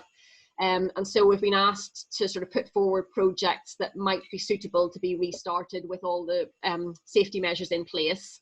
But we're still waiting for the final go ahead on that. So it's still a little bit up in the air at the moment, and it is getting slightly more frustrating as we go on, because you sort of run out of data to be analysing at the moment. So we can do a lot of reading and a lot of getting ideas and pulling thoughts together for future grant applications and future areas of research. But yeah, at the moment, we're not really able to generate any new data, which has been very frustrating, I have to say. Thank you. Yeah, interesting. I was wondering what would the situation be. So I think Jane may have had a quick. Yeah, hi Jane. I'll hand over to you. Hi everyone. Elaine, that was really interesting. My daughter has fairly recently been diagnosed with LAM, so it was nice to actually get an update on that. Why is it that you're actually having to get the bloods from America? Is it just the fact that you haven't started up yet asking for volunteers or whatever in either Wales or England or somewhere more local, or? Yeah, so there's a few factors really. So to be able to set up a local study, obviously it needs to go through all the appropriate ethical permissions here and not through the health boards and everything else. So for the likes of the DNA study that I mentioned at the start that Nora and Hannah have been working on, they obviously did have ethical approval in place to collect the blood samples for the DNA. But those blood samples were collected for a particular purpose, and that study has now closed, so we aren't able to access, and they're also that study started quite a while ago, so the samples would be old even if we were able to change the ethics for us to be able to use them. So we aren't able to access those samples. So because the TS Alliance have this biobank set up, it was the most straightforward way for us to get samples in a sort of shortish space of time. And because they arrange all the ethics in advance of collecting the samples, they obviously bank them together and they have a central person to coordinate then distributing them to us as we ask for them. So it only means we need to get local university approval that we could have the samples, and they've obviously got the local approval from the patients that they are willing to donate the samples for that study, and so we can coordinate with them. But yeah, in the sort of short to medium term future, I would love to be able to have more locally accessible samples. But it is going to be a case of working with, so for example, Julian and Anurag in the clinic to make sure we get all the ethics in place, to make sure that the TS community as a whole would be willing to sort of buy into a study like that and provide the samples that we could then bank. But yeah, it would be great to be able to have a more local access that we could get the samples and sort of to back up our lab findings. Yeah. Okay, thank you. Great. I think, Marie, I'll hand over to you. Hi Elaine, that was absolutely fascinating. It's quite remarkable the developments that have been made in TSC scientific understanding over the last 30 years. And thank you for your part in that. I'm really impressed at how many clinicians and researchers are involved in the TSC field who have long-standing commitment to TSC research, and it's always good to see. My question is regards the current research going on in the labs. Is it focusing on the pathways for looking at reducing the vascular content for kidney tumours, or is it also looking at the fatty content? So mainly the vascular content, that's sort of the experimental setup that we've got that is mainly to look at the vasculature. So yeah, the fatty content isn't something that we have been able to focus on. We don't really have the models in the lab for that. But yeah, that's certainly another aspect of the disease that isn't well understood and we don't have the good models for. So yeah, it's another area that we could work our way into eventually, hopefully. No, hopefully. Tristan has a significant AML. And has been on mTOR and everolimus for nearly 10 years now, 7 to 10 years, and it's deemed that the vascular content has reduced significantly in that time, but the fatty content hasn't. So the AML itself hasn't shrunk. Yeah, and it's around 27 centimeters at the moment, which is pretty big. Yeah, it's big. Yeah, because I know Andy had done a little bit of work with some of the sort of cholesterol and that kind of thing, with a collaborator, but that collaborator has subsequently moved on, so it hasn't. The work never really got a good grounding to get going with that. But yeah, it's certainly an area that we should be looking for more models for in the lab. Thank you. Great, thank you both. Is there any more questions for Elaine? Oh, I can just see there's one on the chat. This may be a question for Anurag as well, actually, but I'll see. So Justin and Karen have asked, we have been trying to get everolimus for our 17-year-old son for the last few years. Is there any news on when this may be available to him? Yeah, I would definitely refer to Anurag for that one. Yeah. So, can I ask Justin and Karen, where do you live? Hiya, we live in Bridgend in South Wales. It's about 20 minutes away from Cardiff. Yes. So, look, everolimus is available for the last 5 years. We have been managing that, but it is available within certain specific conditions have to be met. Okay. So you have to have a certain size of your renal AMLs, or you have to have a SEGA which needs treatment, or you have chest conditions. I think we're using that for that also, and also for epilepsy. For epilepsy in Wales, it's a bit hit and miss. So you have to. I don't remember as to your son, which how will we access that? And some, not everyone with TS needs everolimus. That you have to understand. So although it seems to work it seems to be working in different aspects of complication of TS, you need to be carefully evaluating as to why you want to do it. It has implications with immune function, and it is, if you consider it, it is probably an anti-cancer drug. Okay, so it's used for bowel cancer, for breast cancer, ovarian cancer, etc. So you have monitoring implication, etc. So you have to be very careful about why you want to use it. So I don't remember seeing you in the clinic though. That's the biggest problem. So we can have this chart, get your clinician to refer to TS clinic, and then we will certainly have this chart as to why you want it and whether your son needs it or not. Okay. I know we've spoke to Professor Sampson in the past. We did have a consultation with him regarding it. Harvey's heart specialist and his neurologist both put a letter in, say that they think he should have it. Yeah. You're right, though, he didn't meet the criteria about his kidneys, the lumps on there being big enough, etc. But they said, and this was about 4 years ago now, and they said that once he's got past 16, that he may be able to have it then. So that's why I was just asking the question, really. But yeah, I've got a consultation with Mr. Thomas, his pediatrician, next week. So I'll ask him and see if he can refer us to your clinic.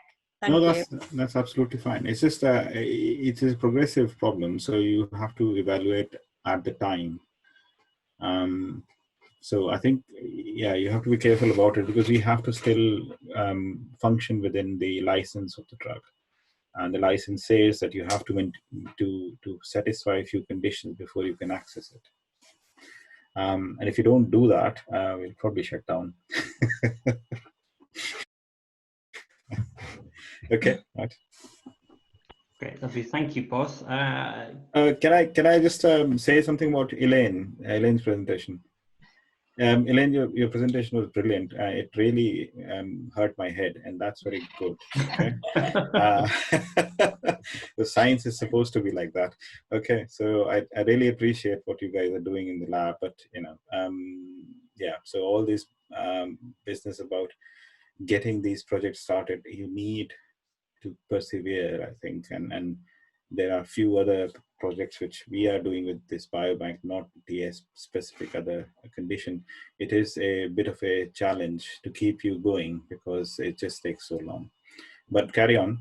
I think we need all this research in this, and the particularly trying to get what I worry about is how I make sure that the dose is right. So in a lump situation, we can manage them just by looking at their kidney lump sizes and things like that. But what about epilepsy? How do I monitor that the dose is for everolimus is right? So we have some evidence from the clinical trial, but I think we need much more sophisticated way of managing it. And I think that is where lab is going to come. So I think it's very exciting when you say that you can do a peripheral blood sample and see how things are. That will be great. Okay. It would be great. Fingers crossed we'll be able to get something from it. So yeah, like all these things, it's just to try it out, test it all out, see what we get. Yeah. Yeah. Okay. Great. Thank you both.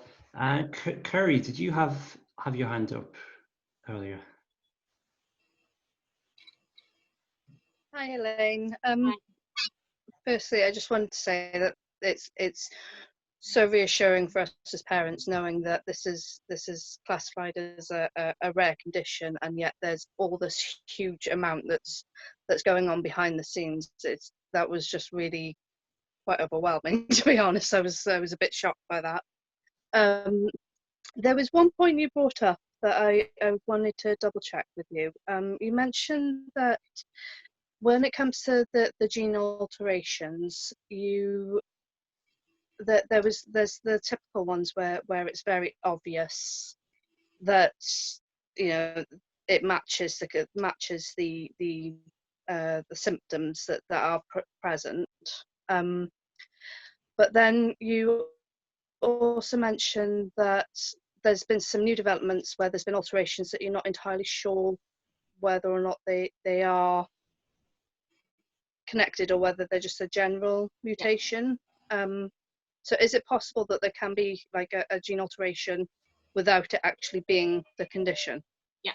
So, I mean, all of us have changes in our genes, lots of our genes, that don't actually do anything. We never know we have them until you would sequence it. You would never know that that's slightly different to somebody else's, and you know it makes no difference to our lives. You know, it doesn't change the protein that's made, and therefore the protein functions perfectly fine.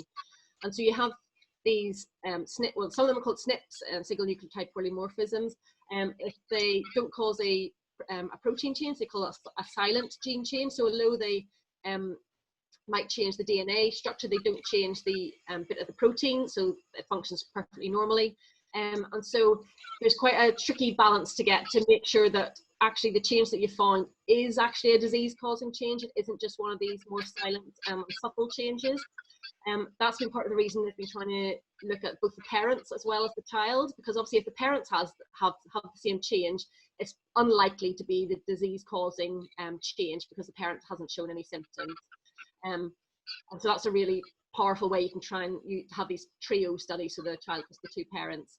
And so sometimes it's a case of running it through some computer programs to try and get an idea as to whether that DNA change is likely to be causing a protein change, and if that protein change is likely to be impacting on how the protein works properly.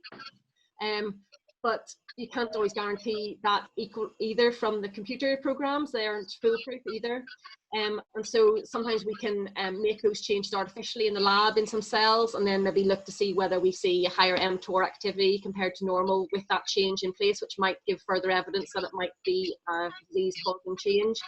And obviously, if you can find them in more than one patient, that would also indicate that maybe it is also a disease-linked change. So there's a few different processes that need to go through to make sure, you know, to be confident that what you're saying is actually that is a disease-causing change and not just a silent change. And I should say there is a big database, so an LOVD database of all the TSC1 and TSC2 mutations, and I know the TSA has supported sort of, you know, funding for that in the past. So there is a big database online that is obviously anonymized, but it shows the changes that have been linked to TS previously and whether they're thought to be disease-causing or not. And so I know that part of labs certainly work to kind of keep that updated from our end as well, the changes coming through to make sure they're on the database. Thank you. I find that really interesting actually, because my daughter's sort of on the borderline of being confirmed with it. Okay. But she's got a few sort of symptoms, but we haven't had any MRIs yet because literally I think it was like the 4th of April, I think it was her so I was like, oh, really perfect timing. But the yeah, when we first came in, we there was a few complications and stuff like that, which is how we ended up finding out about the clinic. But then when we had the blood test done, it's come back as saying that there is an alteration, but they couldn't guarantee that it was that, and they needed mine and Mark's blood. So that really sort of, as just explained, I was really baffled by that, to be honest. But you know, I'm up in the clouds most of the time. So yeah, that's really helped. Thank you. That's useful. Thanks. Thank you. Betton, did you have a question? I think I saw you put your hand up. No, sorry, I was telling Cal that it was raining. Oh, oh okay. Sorry. No, too keen. I think I saw Penelope with her hand up. We'll go to Penelope and then the. Hello, have I got it turned on? I hope so. Yeah, we can hear you. Oh, you can hear me. Hello, thank you. I had TS diagnosed 43 years ago. And about 2 years ago, purely by accident, having a chest x-ray, it was discovered I had LAM as well. Yeah. I have some tumours in my kidneys that are 6 centimetres and various other ones. As I say, I now know I have lamb as well. And I was wondering with this research, and it's all a little bit above me, I'm not terribly scientific, whether or not it's likely that these cysts that I have on my lungs are going to get larger. I've probably had them a long time, I don't know. I am now 69 years old. And I'm just wondering with this research if they would be able to tell me anything about that. I have recently moved, having lived for 43 years in Wales. I'm cheating, I am now living in England, but about only 2 months before lockdown I moved. I have not got a consultant at all for my lamb anymore, and I haven't got a consultant anymore for my kidneys because I got taken off Wales, but I haven't been put on. I'm living in Norfolk, and I haven't been put on there because of the coronavirus. So I'm sort of rather high and dry at the moment about any information. I'm meant to have checkups and things, and I obviously can't have them. But I've contacted my local hospital, which is the Norfolk and Norwich, and they say they know nothing about me in any way. Obviously, they can't do any arrangements or anything at the moment. So I just have written a great long thing all about myself in case anything was to happen. I am shielding. I was told I had to shield, I think because of my lungs, although they seem to function quite well for some reason. But I don't know whether to expect that the cyst should get any larger. I mean, I'm going to get older, obviously. And I wondered if Elaine had done any research into this with everything that she was talking about, because she was talking about the connections between the two diseases and everything. So I guess I will probably let Anurag chip in. I mean, my understanding of LAM from a science point of view rather than a clinical point of view is that it usually is a progressive disease, but obviously that is going to be on a very individualized basis. So the speed of how things might change is going to be very individual, but I think Anurag's probably much better positioned to be able to give you some information than I am on that one. Okay, Penelope, Hello. hi. I haven't met you. I have met Professor Sampson a few times. Yeah, I think. Oh, you might have been there once when I saw him a few years ago. Yeah. So I do remember you. So look, it's unlikely that any woman with TS does not have changes associated with TS. Okay, so most of them will have some lung changes, but it doesn't mean that you have to worry about it. All right. Oh yes, no, I just happened to be listening, so I wanted to ask the question. No, that's all right. So LAM is progressive in the sense that if you get symptoms because of that, if you have breathlessness or you have continuous cough and things like that, then it can be quite a progressive disease in the sense that you lose your lung function and you need help with that. But if you are already at your age, you're not really having symptoms, I suspect it probably you have cyst with it, but you don't have a significantly bad LAM. Okay, and at this age, I would expect that it will probably not. It will probably slow down. Okay, so what you need, I think, is you are registered with GP in Norfolk now. I am now registered with a GP who, when found, looked at my report. I met him once. I've only met him once. He was very nice and young, but a little bit horrified by the prospect of tuberous sclerosis and LAM. And that was rather the end of it. And then we had lockdown, and I was told I had to shield. And I phoned up the local hospital to see in case anything would have happened, but I haven't been transferred anywhere. So what I will say, I think Louise is putting their hand up, and I think I will defer to Louise about what is the structure of TS clinics in that part of UK, because I'm not really that au fait with that. I'll let Louise answer you, but I think you need to be sent to your local TS clinic, and then they can deal with it. Okay. Yep. Right. Thank you very much. So yeah, just to chip in with that, what we can do on Monday, if that's okay, is have a chat to you. So we have been able during lockdown to secure urgent referrals for people to a couple of the clinics. So if we can have a chat to you about where your nearest clinics are, we can then talk to the clinic coordinators and try and get you at least a virtual appointment with them. What people have been doing, because the referral does need to come through your GP, but what we've been able to do is talk to the clinic, find out which named consultant you should be referred to, and get them to indicate to the GP that they're happy to accept referrals to that named consultant. So we have been able to do that. So we can chat to you about the local clinics. And the reason we can't do it kind of off the cuff is because we just need to check whether they take adults or children and whether they have any lung specialists working in your nearest clinic. So there may be a couple of options that we can talk to you about which would be the best one. There is also in England the Lamb Centre at Nottingham. So they have heard about that, but I haven't actually been. Yeah, so the Lamb Centre and Simon, who's the lead professor there, they're absolutely great. So they may also be willing to accept a referral. So if you're okay for us to follow up with you one-to-one, we will chat you through what the options are and then try and help you secure that referral by talking to the clinic coordinator. So that, and I suppose I need one for the tuberous sclerosis, for my kidneys as well. Yeah, so we'll find you the nearest tuberous sclerosis clinic. It may be that the TS clinic already has, apologies, I've got my daughter here like everybody else.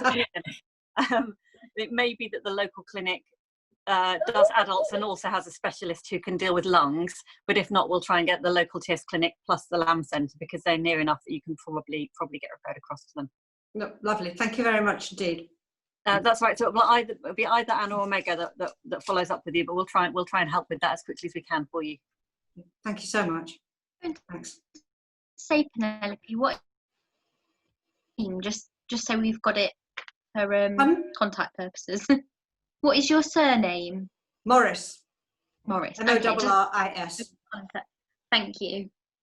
Professor Sampson's has a big file on me. Yes, Yeah. So once you, if your GP wants a letter from us, kind of a handover letter as to what we have managed from Cardiff, we can certainly share that, Penelope. So if your GP wants to do that, he just has to drop in a line to us, and then we will do a summary letter so that. Oh, that would be that would be marvelous. It's just I thought my timing of moving was just rather bad. Unfortunately. Yeah. So nobody could predict it, isn't it? So no, of course not. So I won't worry about that. So if you go to, Louise is right that even for a TS clinic appointment, you need a GP to refer you. What we can do is tell you which clinic you will be nearest to. Okay. Lovely. So, all right. Thank you very much indeed. Thank you. Great, lovely. Thank you. Is there any more questions for anyone? Yeah, oh, I can see, is that Lynn? I think it is. Yes. Yeah, you're just on mute at the moment. Let's see if you can. Well, actually, I can do it for you, Lynn. So let's see if I can do it. Oh no, it's not letting me. Oh, I can't get you unmuted, Lynn. I'm sorry. If you, there may be a button where it just has like a speaker with an X on. If you press that. Hang on. Oh, there we go. We've got you. That's great. Right. Hi. I've got a daughter that was on Similamus, and on advice from the TS clinic in London, we were advised to stop it. When the virus broke out.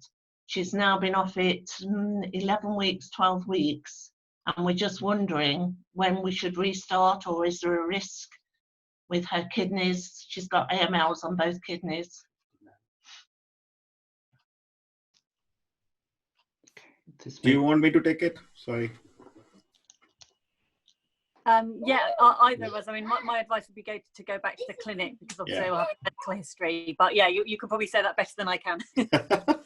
So, I think you need to go back to your TS clinic, whoever is managing your sirolimus. It's quite individualized. Renal AMLs don't grow very fast, so 11 weeks off, it doesn't really affect you that much from the renal point of view, but if you have comorbidities like epilepsy, etc., they might get worse. Okay, so that would be my advice, that you need to contact your clinic again. Yeah, what sort of risks are there not being on it? So look, I don't know the exact details of your daughter's complications related to TS. So as I said, see, the overgrowth things like the kidney lumps or the chest problems, they go up in size really slowly. Okay, so it takes months for them to become anywhere significantly changed. They will grow if you stop everolimus because it's not a complete treatment. But once you restart them, they should shrink back. Okay. But Right, okay. other things like epilepsy, etc., you will have a bad run of seizures. And I think a lot of people say that if they have to stop it for some other reason, the epilepsy comes back with a vengeance. So that is also true. So you have to balance according to an individual. All right. Yeah. Okay. Thank you. All right. Yeah, and just to reassure you, I know a number of the clinics are starting to review their patients now. So they've taken patients off everolimus, they're starting to go through a process of reviewing them. So I think you'll find the clinic open to having that conversation. Yeah. Okay. We'll try them on Monday. Thank you. Great, lovely. Thank you, everyone. And yeah, thank you again to Elaine for giving us that overview. It's always so humbling to see the research that's going on and seeing the people actually behind the research. It's easy to forget that these kind of things, which are years in the making, it doesn't just happen. It's a lot of hard work and blood, sweat, and tears behind it. So yeah, so thank you. So I think we can probably move on. But if there are any questions for Elaine, do just send me a message, and we'll see what we can do afterwards. But we thought we'd finish off with Marie and just a bit of a group discussion, really. So obviously with the current situation, a lot of people are shielding or self-isolating in the TSC community, and that's no different in Wales. Are you okay? And so we thought we were speaking to Marie, who's going through that as well. So we thought it might be a good situation to discuss it as a group and see if anyone wanted to say anything. So I might hand over to Marie now, just to give a bit of an overview of where you are, Marie, and how it's been going. Yeah, thank you, Luke. Yes, we've been shielding now for since the start of March, and just a little bit really. I think it's a strange, surreal time for everybody, whether you're shielding or not. Just a little bit of a background about our story. Tristan, our youngest son, is 33 years old and he lives at home with his dad and I. He has limited understanding of the world around him and little interest in self-care and no concept of social distancing, as I mentioned earlier. But in fact, he's often happier, calm and contented just with one person at his side, but they have to be at his side. His aversion of hand washing and ritualistic handshakes to everybody that comes near him is now a definite disadvantage. Tristan has a direct payment package of care and 9 part-time personal assistants to support him. His usual PA's routine stopped 88 days ago. And Perry and I made the decision to isolate with him because of the hands-on care that he needs. And we made this decision some 2 weeks before the actual shielding letter landed on our doorstep. Tristan needs 2-to-1 support 24/7, and we take turns to sleep to manage care demands. We're really lucky we don't have to consider issues such as schooling, and neither of us have employment demands at the moment. The both of us are able to focus on Tristan without any external pressures, so that's significant help. But we appreciate that other families are juggling significant concerns around day-to-day life and how best to manage care, and some families even unable to visit loved ones who are in supported living arrangements or in hospital. This period is really difficult for many. Due to a mix of anxieties and pain and depression, Tristan chose to self-isolate some 3 years ago. He barely ever leaves the living room now, and it's been adapted into his man pad, complete with profiling bed and full-sized arcade games in there, just to keep him amused and happy and contented. So shielding itself for Tristan has not so far caused issues for him. The huge change in routine and limitations in activities, though, for many others, has caused upset, challenges and huge anxieties. If anything, the past 3 years have given us a good practice for enhancing our coping skills for current situation, but it doesn't really mean it's easy for Tristan. It's only that we've had lots of time to adapt, to make adjustments and to make the best of the situation. It's so strange really for us now that our front door is kept locked. It's always been open to carers and professionals coming in, and all domiciliary appointments have stopped. In some respects, we're a little family unit again, but we are, with no carers coming in, we are in survival mode and just about surviving. I'm not sure how long we can carry on for like this. The sleep deprivation itself is really debilitating. There's lots of current talk around people being protected in bubbles as, there's new guidance coming out for schools, etc. I really think that we've been in our own little bubbles since we first heard the words TSC 33 years ago. I'm really fortunate, I think, to be looking outwards and not inwards on our life. And you're still in our little bubble whilst life changes around us for everyone. We're no different to any other TSC family at the moment, coping with these strange and uncertain times.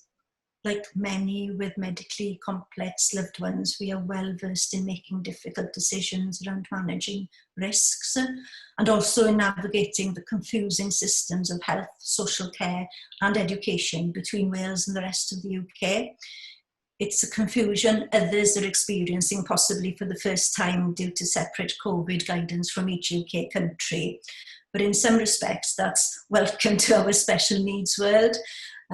However, despite our resilience and coping skills, most of us are struggling to keep track of all the updates. There are positives, I think, in these unprecedented times. Social distancing actually means Tristan is engaging more with others. He's enjoying online contact. He doesn't chat much, but he enjoys listening to stories and sing-alongs and experimenting as well with photo effects, especially with my mum, who's shielding apart from us.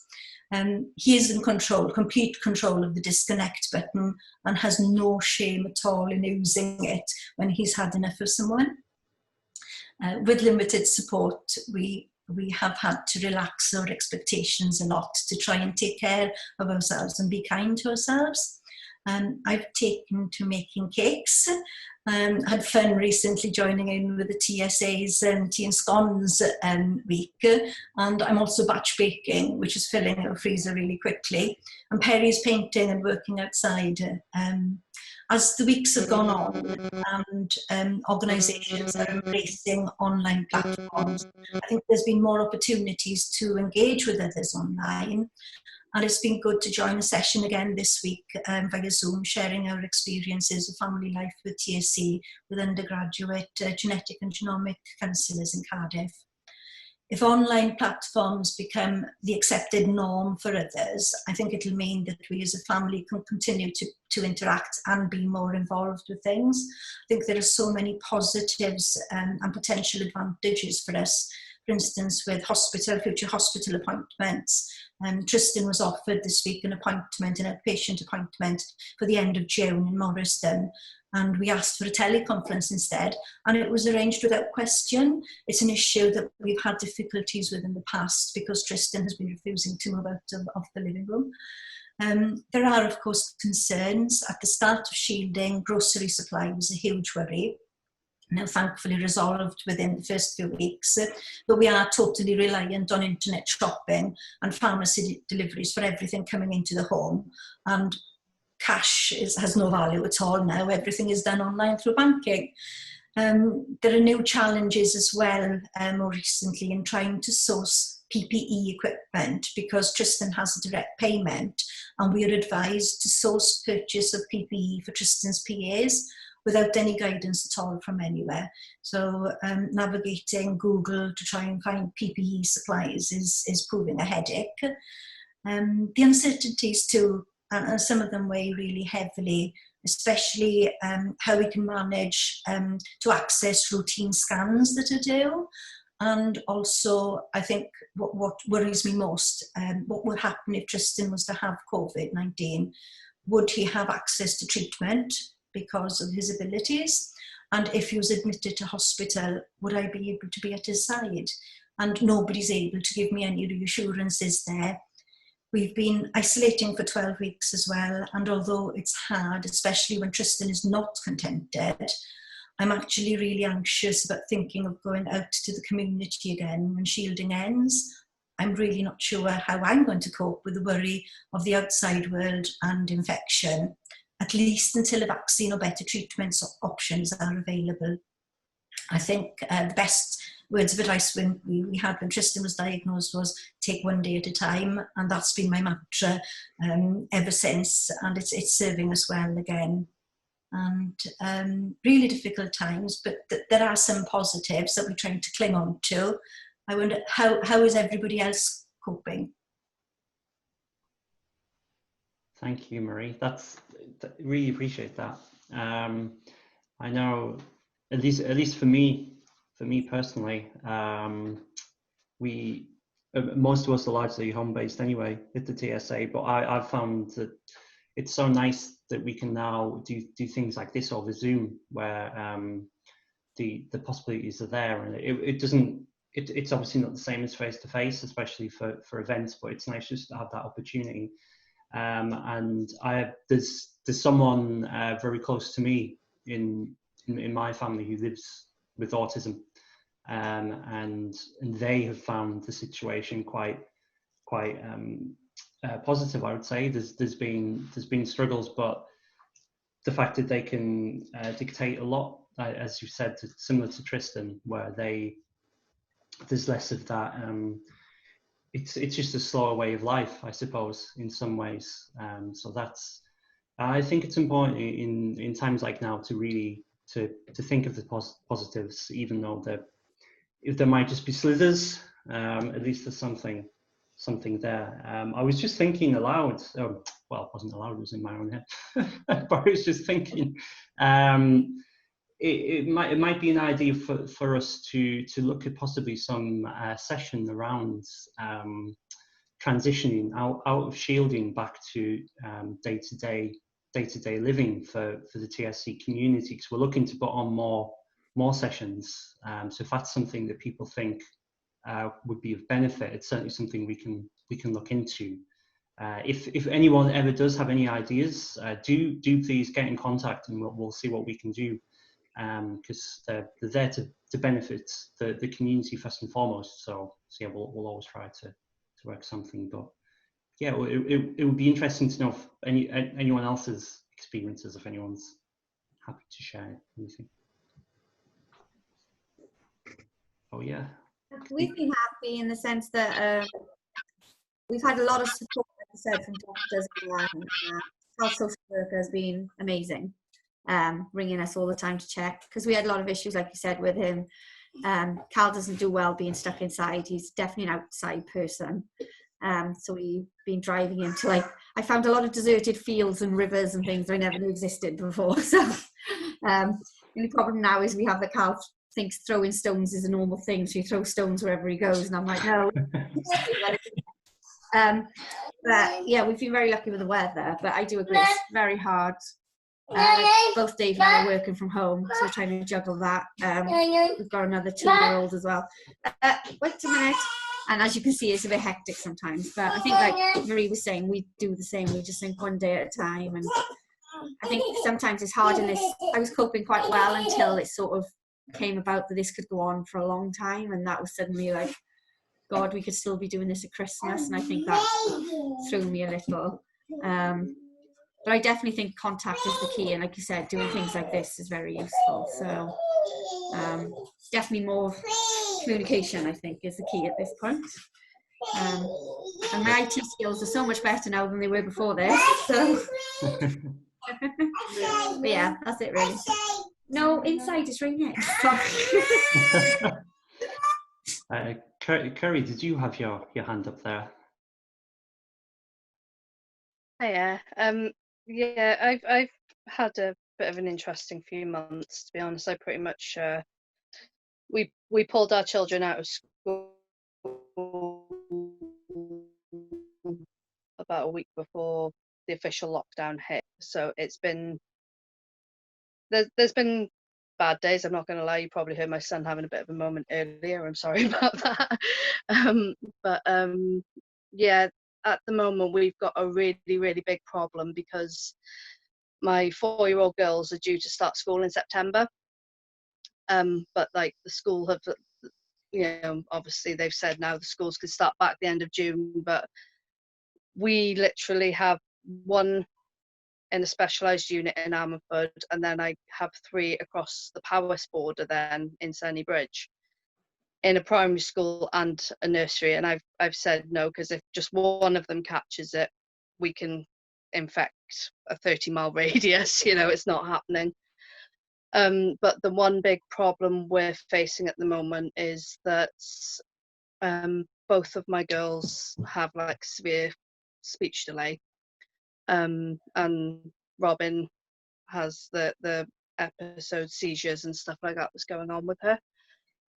And the school are sort of saying, right, well, they're not going to be able to understand social distancing, which they won't. I know they won't. But obviously come September, we're going to have to somehow transition them back in. But I mean, at that school, we're quite lucky really, because they don't actually start school until they're 5 there. So we get them at home for that little bit longer. But they've literally said to us now, look, realistically, they might not be in school full time until January, and that's if all goes well. And I'm going, oh no, that's a huge delay on their part. And I'm just sort of, but at the same time, them being at home, we've had a lot of positives, like their one older brother. He's actually started playing with his siblings and socially interacting, whereas he never did before. So we have had a lot of really good things happen being like this. And we could certainly handle it. Thankfully, Mark and I, we were working from home before. But now I'm sort of wondering how are the teachers and how are the schools actually going to be able to get children like my girls back into school and transition safely. And how are other schools going to handle it? And I'm sure it's a worry for all of us who have children in school in general. But I'm wondering if we have a big group chat the one day to throw. Realistically, the teachers can say, well, yeah, we can suggest this, we can suggest that, we can suggest the other, but they don't live with these children. They don't know the children that well. I'm thinking if maybe all of us parents were to come together and possibly bounce ideas off each other, we might be able to help the schools. Maybe. I don't know. I really don't know at this point.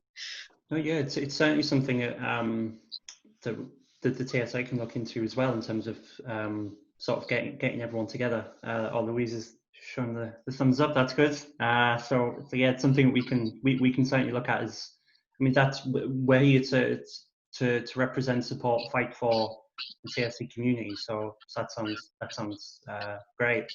I don't know how much it would help in your specific situation, but if you look on the website, on the child education page that we've got around COVID-19, we've got a few questions for the parents might want to ask their schools, just to maybe to try and get some reassurance, or to evaluate if they're happy with bringing their kids to back to school. But yeah, let's we can follow up with you on Monday or whenever works, to see if we can get something going as well. That would be great. Oh, thank you. Great. So yeah, I can see Karen has her hand up.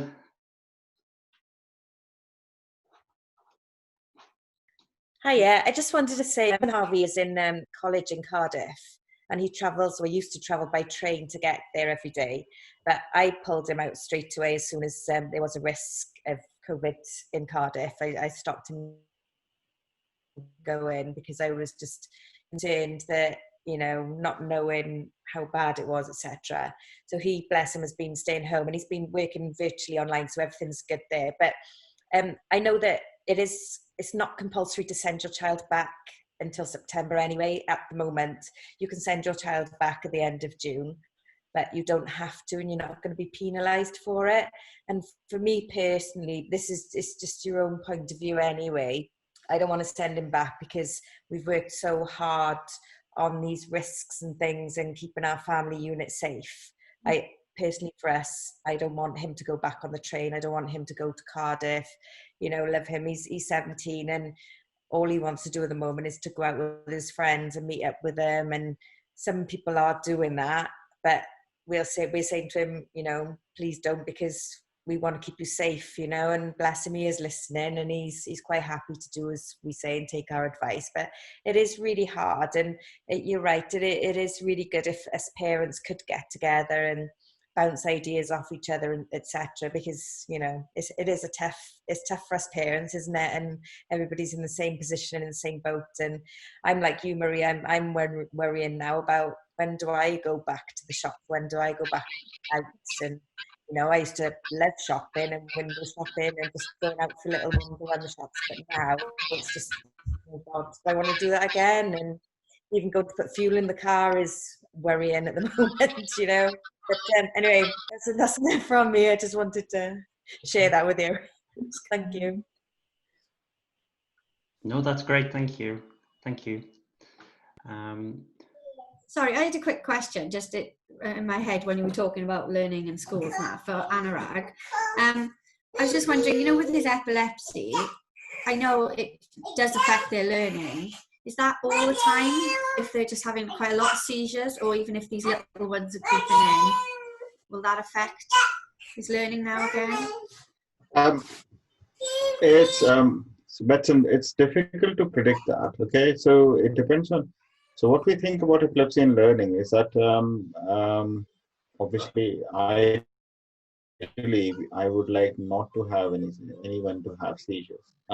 But it is not always practical with conditions which are quite highly epileptogenic like PS. So there has to be a trade-off between medication and seizure control.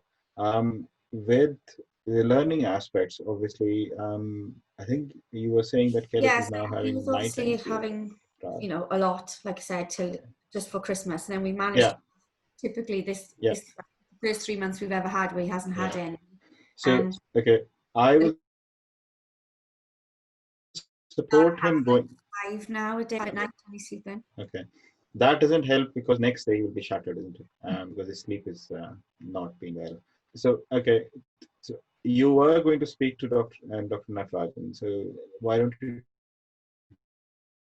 do that, and then she can contact me and we can make a plan. Okay, all right. Before we wind up, just a comment. Basically, I think what this pandemic has taught us is that the way we used to do things before is not changeable. We have done it differently. Everyone has coped differently, and I hope positives could be that we don't go back to question why we do things, and we probably change it in work, in day-to-day life, and otherwise also.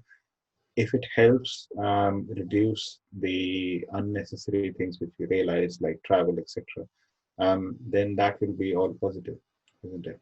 A lot of our patients and families struggle with once they get older, getting them out of the house, and you know, if you talk to a teenager, they don't want to see you face to face. They love having video conference. Okay, so now we are actually giving them an option, and they like that, and so there are some positives. There are negatives also. Obviously, what we also realize is all these efficiency-based drives that we used to have, that you pack so many kids in one school, pack so many patients in one, have shared offices for efficiency, hot tests and things like that. They have probably led to or have contributed to where we are, and we need to have bigger places. You know, we have to probably have bigger schools before people will be confident that they can send their children back. And you can't really square this circle that you have to reduce the school and class size by half, and you can't increase the school classrooms or the teachers. So I hope if that makes a change in all these positive aspects, that will all be positive. We don't really know how long it is going to be, but I suspect it's not going to go away very soon. That's what I think. Medically, I think till we have an antibody test, because a lot of us probably had it and we don't realize, till we have an antibody test, we won't know. And that might help getting out of the shielding business, I think, if we have some immunity. Okay. I'll stop at that because I'm way beyond my area of expertise. No, thank you, Anurag, and yeah, thank you to everyone who's joined. Oh, I see Curry's got a hand up, so I'll go to Curry and then we'll start winding up. Sorry, I just wanted to ask, does anybody know how we can get hold of the antibody tests? Because it would be really interesting to actually know for certain, because I know back at the start of the year I was a bit poorly at once, but I don't normally get poorly, so I'm sort of wondering, has it been, hasn't it been? It would be really great to know, because quite frankly I just want to go shopping, not via Amazon. You know. Have you seen the so different areas have different ways of doing this, and I don't think there is a unified approach as we have seen in this, which is amazing. 4 different countries pulling in different directions. But I think the initial antibody test was not very effective, and then most of the universities and departments are developing their own. So there is no uniformity about it. It's the initial reaction when you are asking this question is the antibody test is as you can see pigs fly or something like that at the moment. We are seriously in that situation. We say we have purchased these many millions of antibody tests, and next day it is not effective, so we can't really use it, so it's all wasted. So it's a learning process. You have to understand that this is a completely new disease, so we have some understanding of other coronavirus, but it is not this kind of coronavirus. So every virus, although it belongs to the same family, has its own specific genetic code, and it has to be tailored to that. You cannot use any other tools. So it is these processes, which used to take 10 years, are now being compressed within months. So, Elaine can vouch for this, that that is what is happening. And the interesting thing is, all these regulatory authorities, which used to slow down the process, now is not standing in the way. And that's why I'm hopeful that we will have some breakthrough somehow. But at the moment, there is no unified antibody tests. London has some, which they're using, whereas Cardiff University has also developed it. It's not completely valid. The danger here is that we release something which we have not tested and vetted, and we give the wrong impression. Okay. Yeah, brilliant. Thank you. That's great. Thank you very much, Anurag and Kerry. And thank you to everyone. This has been so great, honestly. When you set up events such as this one, you're never sure how many people you're going to get logged on and whatnot. And it's so great to see so many of you here today. Yeah, do keep an eye out for any future TSA virtual events. There will be more. We're just in the middle of organising them, because feedback so far has been positive. So I'll say thank you once more to Dr. Saxena, Dr. Dunlop, and also Marie for taking part, all 3 of you. And yeah, thank you to everyone who has been here today. So thank you, everyone. Have a good weekend, everyone. Thank you for organising. Bye. Thank you. Thank you.